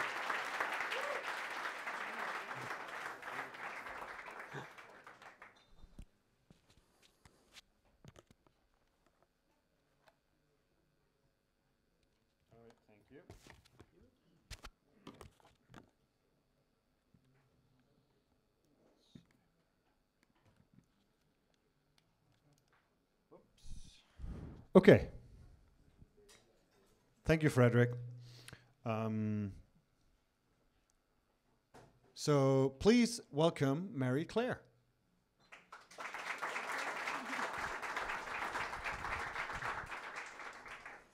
Hi everyone. I'm not going to introduce any crazy music projects. I'm going to invite you to another meetup, another community called Chinapreneurs. Got it. Is it coming? Cool. I can change the slides, right? Cool. Yeah. So Chinapreneurs is a cross-border community for those of you here who would like to either become inspired by other entrepreneurs who have made it in China or elsewhere in Asia. Could be Swedes or Chinese companies, of course. We try to mix it very much at the meetups. It could be the responsible person at H&M launching the brand online, or someone from Bonsan. It's a app for parents who actually started their journey in China and now going global. So you can find the Chinapreneurs page on Facebook, and we have not actually decided on our next event, but very soon. Take the mic a little closer. Sorry. So I just wanted to do a quick reality check here. Do you know any of these apps? Have you got them on your phone? Yeah, this good. Okay, who has the Fox? Anyone with the Fox? Okay, that is a dating app in China, launched by two Swedish Chinese people from Stockholm School of Economics. They started their journey in China, and they just got funding $32 million US. So that's how it can kick off for some guys. So hopefully we will hear more from them and their journey at our next meetup. Jingdong might be a place where you sell your stuff. WeChat, the green one with the white funny faces, is definitely an app you need to download if you want to communicate with anyone in China. Forget email, forget computers.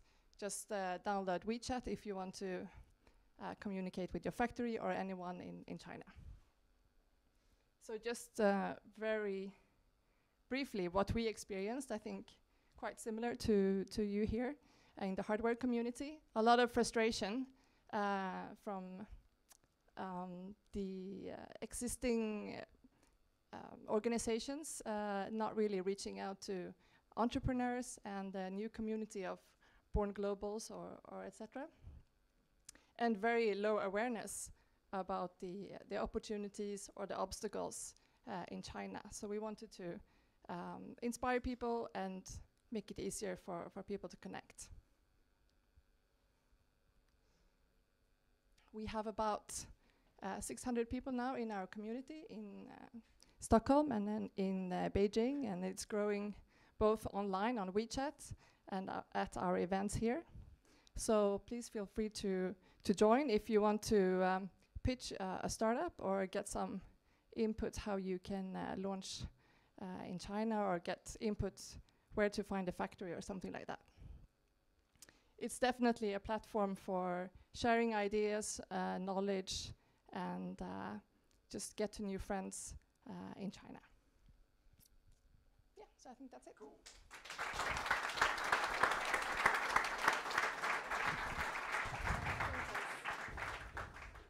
I was just about to say, when is the next one? Yeah, the next one is, sorry, we haven't decided yet. We will.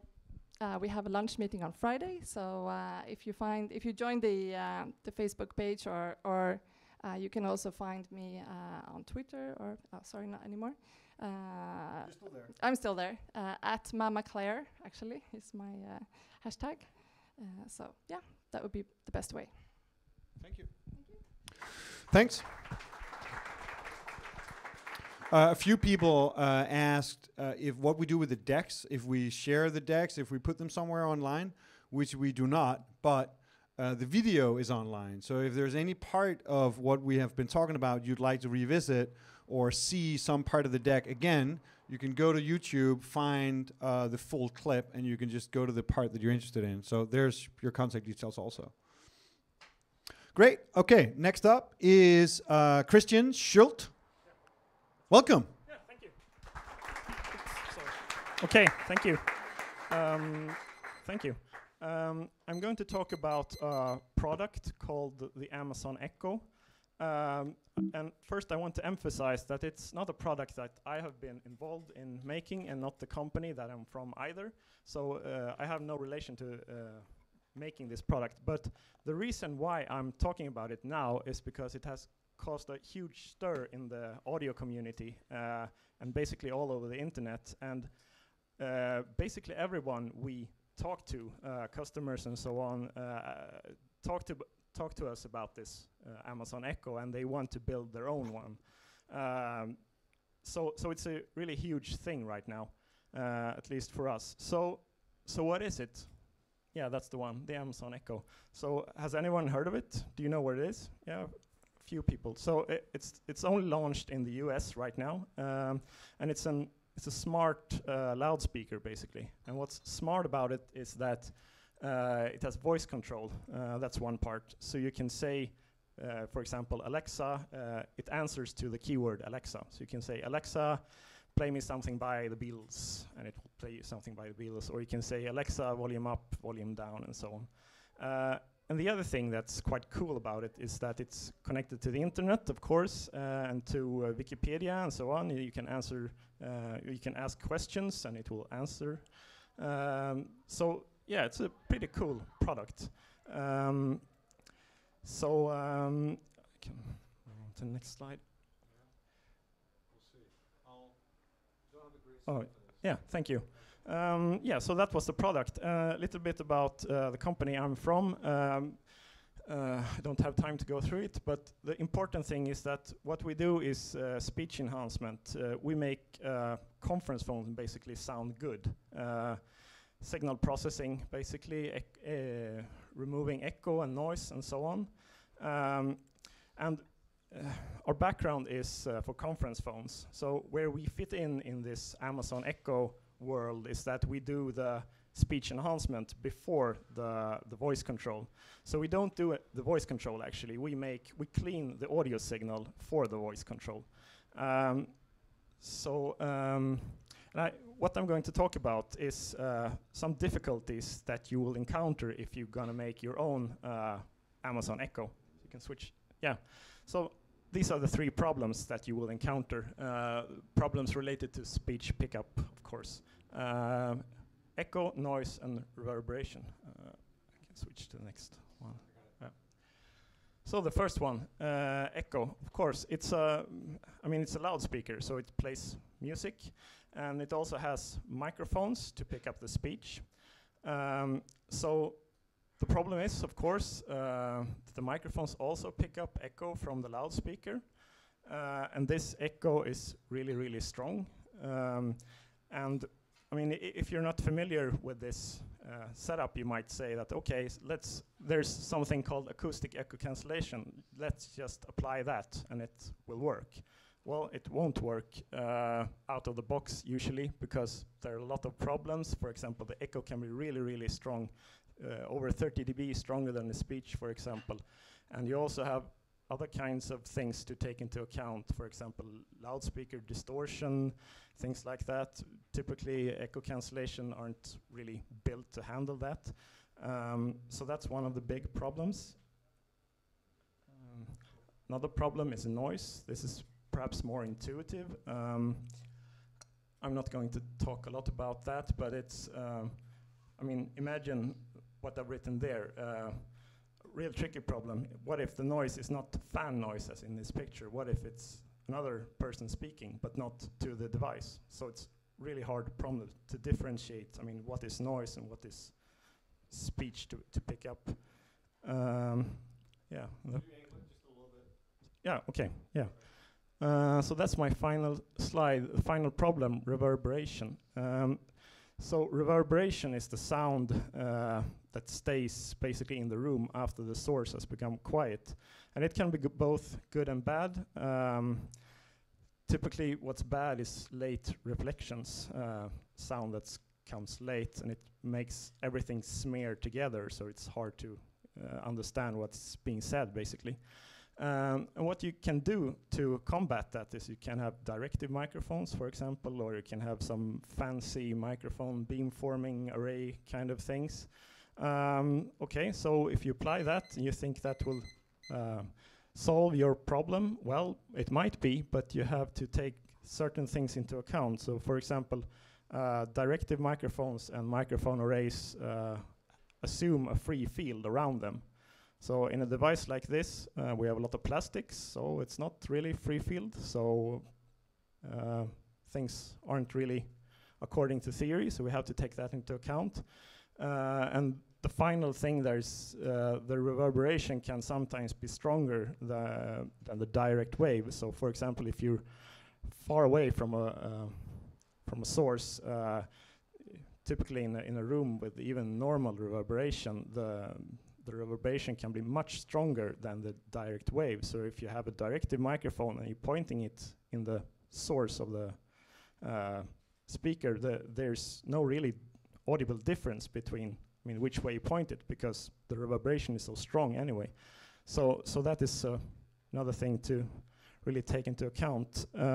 So that was it basically. And I'm sorry if I have made you, I mean, it was not my point to scare you away from making such a device, but I just want to point out the things that are perhaps not really intuitive in building such a device. So if you're in, yeah, sure. If you need help, we can help you. So.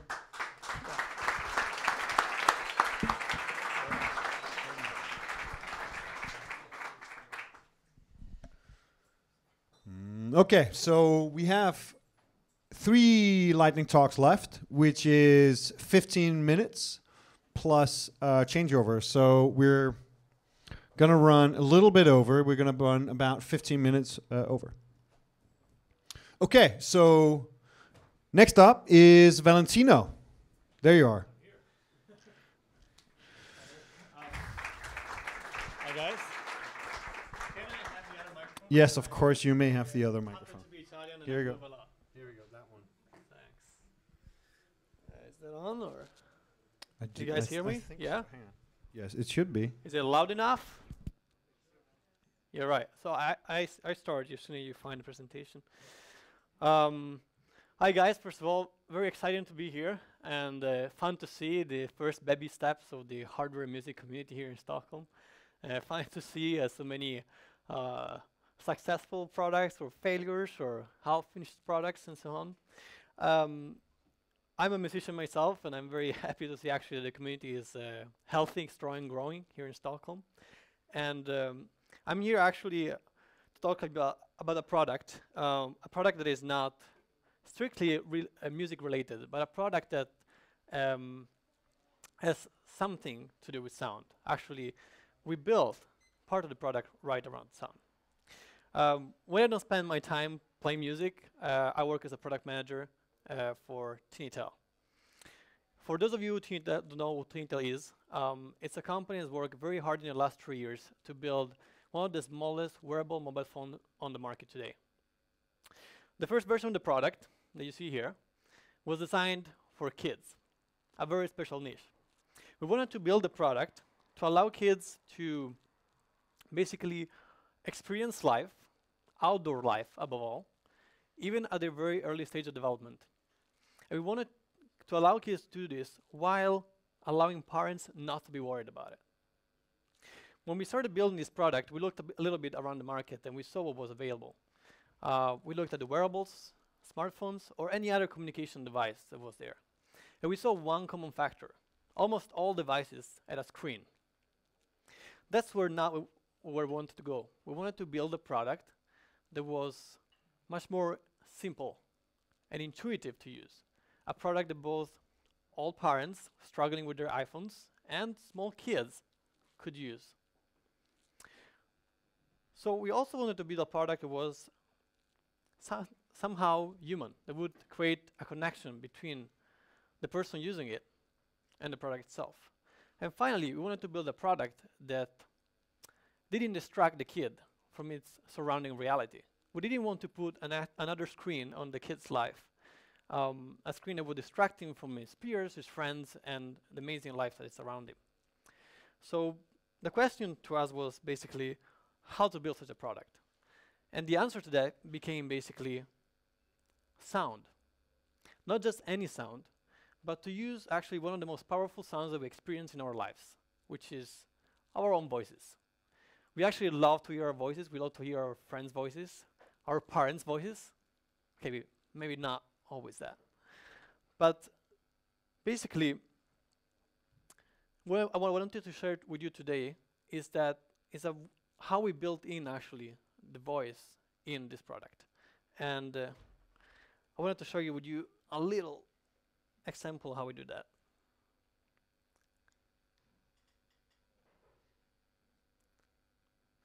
So today when the kid gets a TinyTel for the first time in his hands, basically he's very excited. He opens up the box, he takes up the TinyTel, he switches it on, wait a few seconds, and that's the first thing he's gonna hear from it.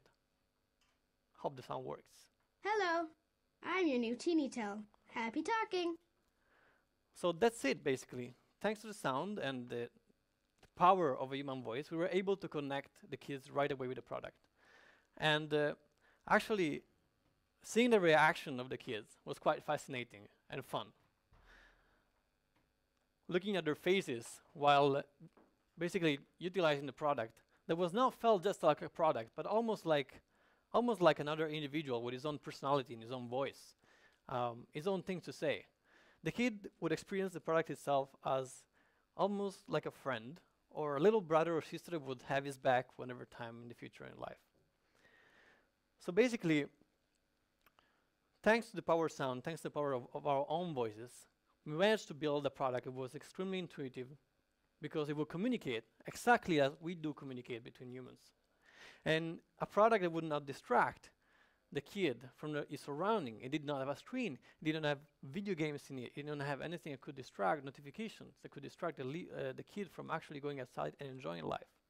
And finally, maybe most important, we managed to build a product that was totally human, that would connect to the kid. A product that didn't just feel like a bunch of components put together, but a product that almost had its own personality. Today, thanks to its design, and I strongly believe also thanks to this human side of the product, TinyTel is a very, very promising product. And basically the company managed to complete a successful Kickstarter campaign. It secured a $2 million seed round of investment, and it managed to sell and distribute more than 3,000 units around 83 different countries. Thank you.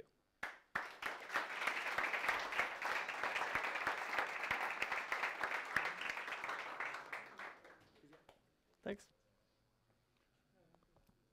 Yeah, there's no time for questions, unfortunately. So you'll have to take them over a beverage. Cool.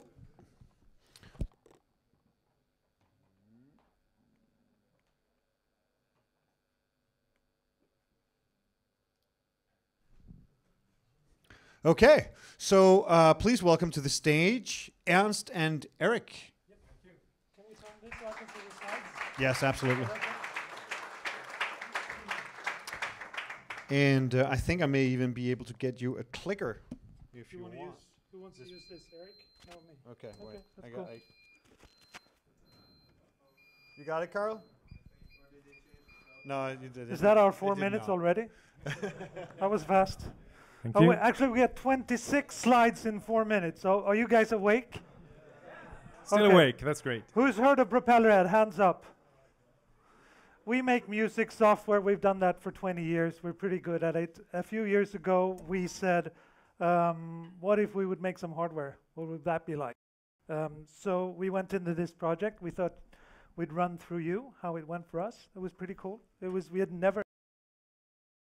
And this is a trip down memory lane for us because Absolutely. it's from 2009 or something. So we started. Oops. Yeah. Okay. So I think it was good, like 8 seconds per slide. Started out with a roadmap. What can we do in hardware? Figuring out whether business was for us. Then looking at a good starting point, which looking at stats and stuff. Where's the market? Where can we make the money? This is how we do things. You know, we run a business and we've done that for a long time. So we said, okay, let's look at doing an audio hardware interface, something that you plug into your computer so you can plug your microphone into that or your guitar or whatever. Okay. So then next thing is to go do user studies, look at people. Is there a problem that we can solve? Yes, there was a number of problems that we thought that no one had addressed. You know, so we started drawing pictures of people's studios and looking at them work. This is what a typical specification, or at least a product poster, looks in our company. We have a competition who can draw the most ugly product representation in the beginning. Pick the best colors. Yep, and it's usually like 1 page. But this was a hardware product, so we made a more coherent, a bigger specification. It was called Skattkista. That's our code name for the project, because they're all named after defunct Swedish ice creams. That's the reason. And then we did what we used to do at the time. We did a perfect plan, a waterfall plan with all the details that, you know, how this will play out, everything. And obviously it failed completely. Miserably. Yeah. Yeah. But still the plan was this is send them say, okay, we can't pay for all of this ourselves. Let's go to Vinnova and get some money. Next step, which we got. And then, yes, now we can go. Yes, and then we started actually with contractors because we hadn't built hardware before. We started with contractors and figuring out, okay, so what should we put in this? What are the components? And we found a great company that could help us with that, and they helped us pick the XMOS CPU and did stuff around it because they had built the stuff around that before and knew it, and it was high quality. So far it was okay. We didn't make any stupid mistakes here. That was okay. Then we went into product design, worked with a company called No Picnic. Great people, all kinds of crazy concepts. Turned into these. This is one that we didn't choose, the egg version. I like that one. That didn't happen. Yeah, I still kind of like it. Maybe you want to do an egg product someday. Okay, great. We landed here. This was the first concept drawing of the product, and then we started working on other stuff like.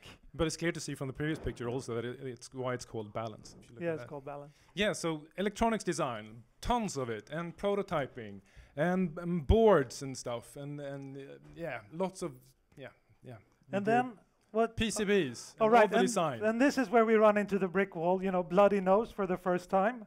Whatever design we could do, we could not fit it into the box. Okay, so did not work. Okay, did not work. What do we do? Go back again. Work with the industrial design company. Find another design, which actually does work. And then we started making them.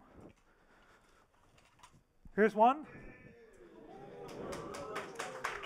Swedish industrial design.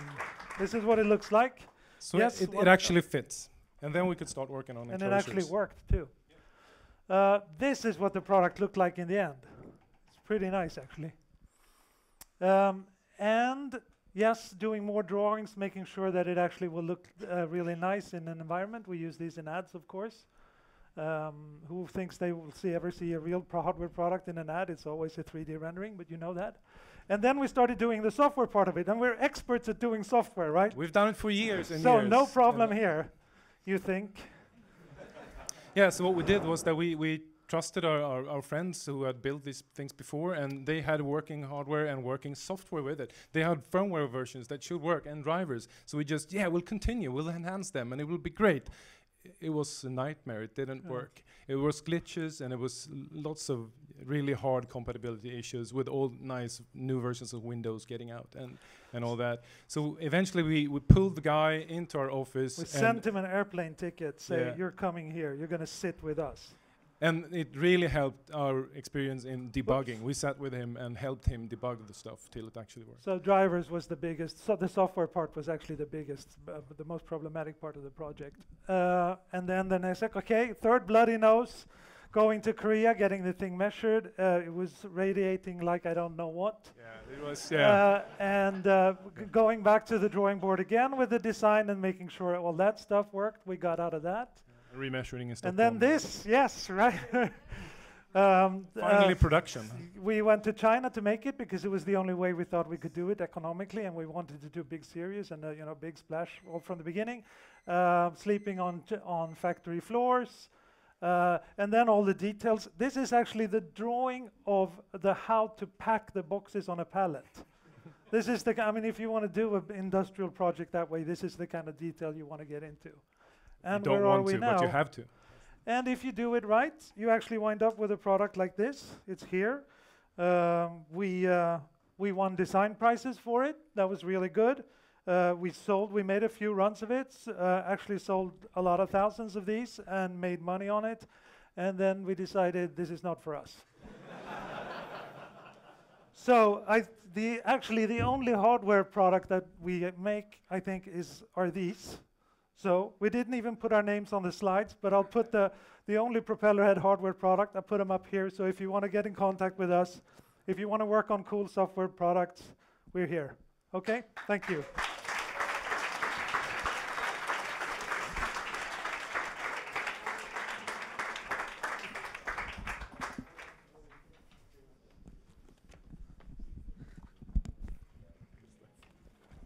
Thank you.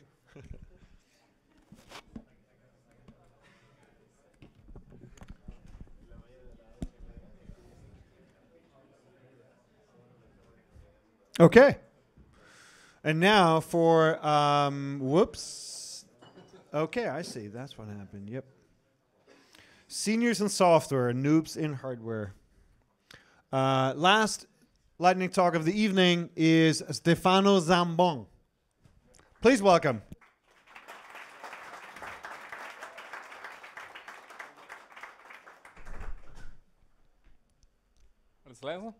Hey, hello. So nice to be here, which is actually the place we are like every day because we are sitting here in the building things. Downstairs we are Mind Music Labs. Yeah, can I or yeah? Oh, thank you. So is it sideways? Yeah. So. We are making these special guitar Sensus, the first real smart guitar in the world, which is like an instrument with an integrated digital audio workstation. It has effects, synthesizers, drum machines, and you control all the stuff with sensors integrated inside, Wi-Fi connectivity. And I would like to talk a lot more about it, but unfortunately I burned the topic because that was actually a discussion I had here at the event 2-3 times ago. But if you want to know more about it, we're going to show it downstairs in the kitchen. Today we just had our first live show, so we just were able to come here after it, and luckily everything went great. Or check out our website.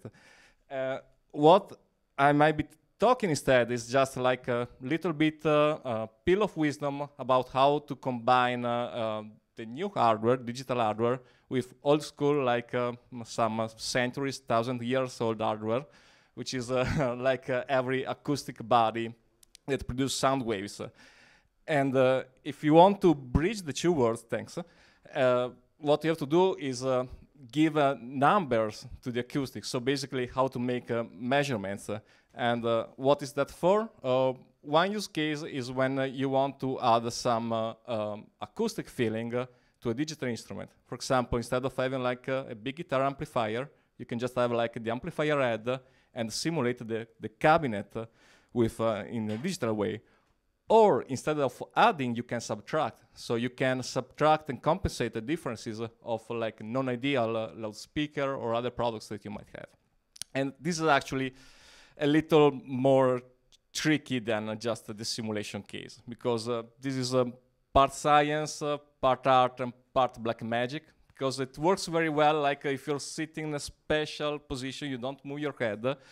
But to make it work overall, still no one knows like the perfect recipe to do it. Okay, please. Just for the few of you that don't know the full system theory, a short introduction. You have like a system that you want to measure, so you want to find its impulse response H, and in order to do it, you excite the system with a signal X.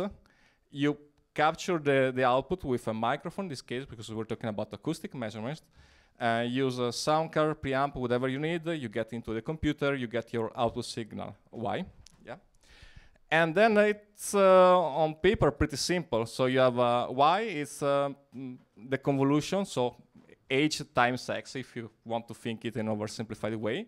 And well, then you want to find H, you basically take the output and you divide it, or more precisely, convolve it with X. So that sounds pretty easy, right? Well, of course, in reality, things get pretty hairy. It works only for linear system. It's a problem which is very sensitive to noise. Basically, because you're dividing, you get all the noise in your input signal. It causes a lot of problem. And even exciting the system, it's not so easy depending on the type of instrument body that you have. And also, if you took a look at the whole chain, you might end up measuring more than what you need. So you might end up measuring also your microphone or your preamp. So you need to be able to just get what you really need. Just a few examples, like real-world examples. The first one is probably the most common when you want to measure like the impulse response of rooms, like you want to simulate the sound in a cathedral or in this room or whatever. And there are various ways to excite a room and to record. So back in the old times, still some days in some situation, you just fire a gun. That sounds like an impulse and you record that. It's not the best way. You can use like a broadband signal out from loudspeaker. So like MLS, that's for maximum length sequence. Or best way to do it, logarithmic sine sweep. This is much better for noise, very easy to do, and kind of works pretty well. If you instead have to measure like an acoustic instrument, like our guitar or a violin, well, it's a little more difficult because compared to the room, you have to attach something to the instrument. So in our case, we are lucky because we already have a shaker on the body of the guitar. So we're not adding anything. But if you add a shaker to the violin to measure it, well, you're kind of compromising the measurement itself. Or there are some ways like break strings. Yeah, and last case is actually the one I'm most familiar with. I was working on a physical modeling piano synthesizer before, so I've done like a dozen of measurements of pianos. Biggest one was this one with like 96 simultaneous channels, together with the guy who invented the log sine sweep technique. And the piano is a big beast to measure, and just some funny things. So you cannot attach a shaker. You have to use a hammer to hit the points, and you capture this first signal from the hammer. And it's hard to get all the hits equal. So if you don't have a good hand like me, you write a software to analyze and correct the results. The other problem is that the piano has a lot of strings. It's not practical to remove them. You don't want to remove them because otherwise tension changes. So you have to damp the string. And after some trials, we found out that Bluetooth, the things that you use to put the things on the walls, that works fantastic. There's if you Google it, has amazing sound absorbing properties. And so we bought kilos of that, and like with a rolling pin, like rolling pasta, we were actually dumping the pianos, and that worked very great. Okay, thank you.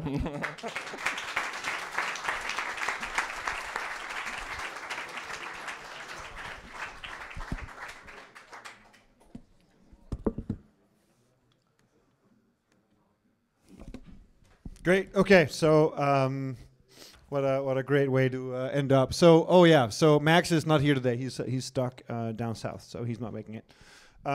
So that's it. Thanks a lot for coming.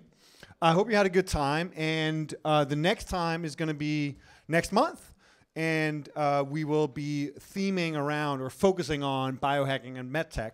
Like today, there's going to be some lightning talks that are kind of like off topic or that are just kind of all over the place.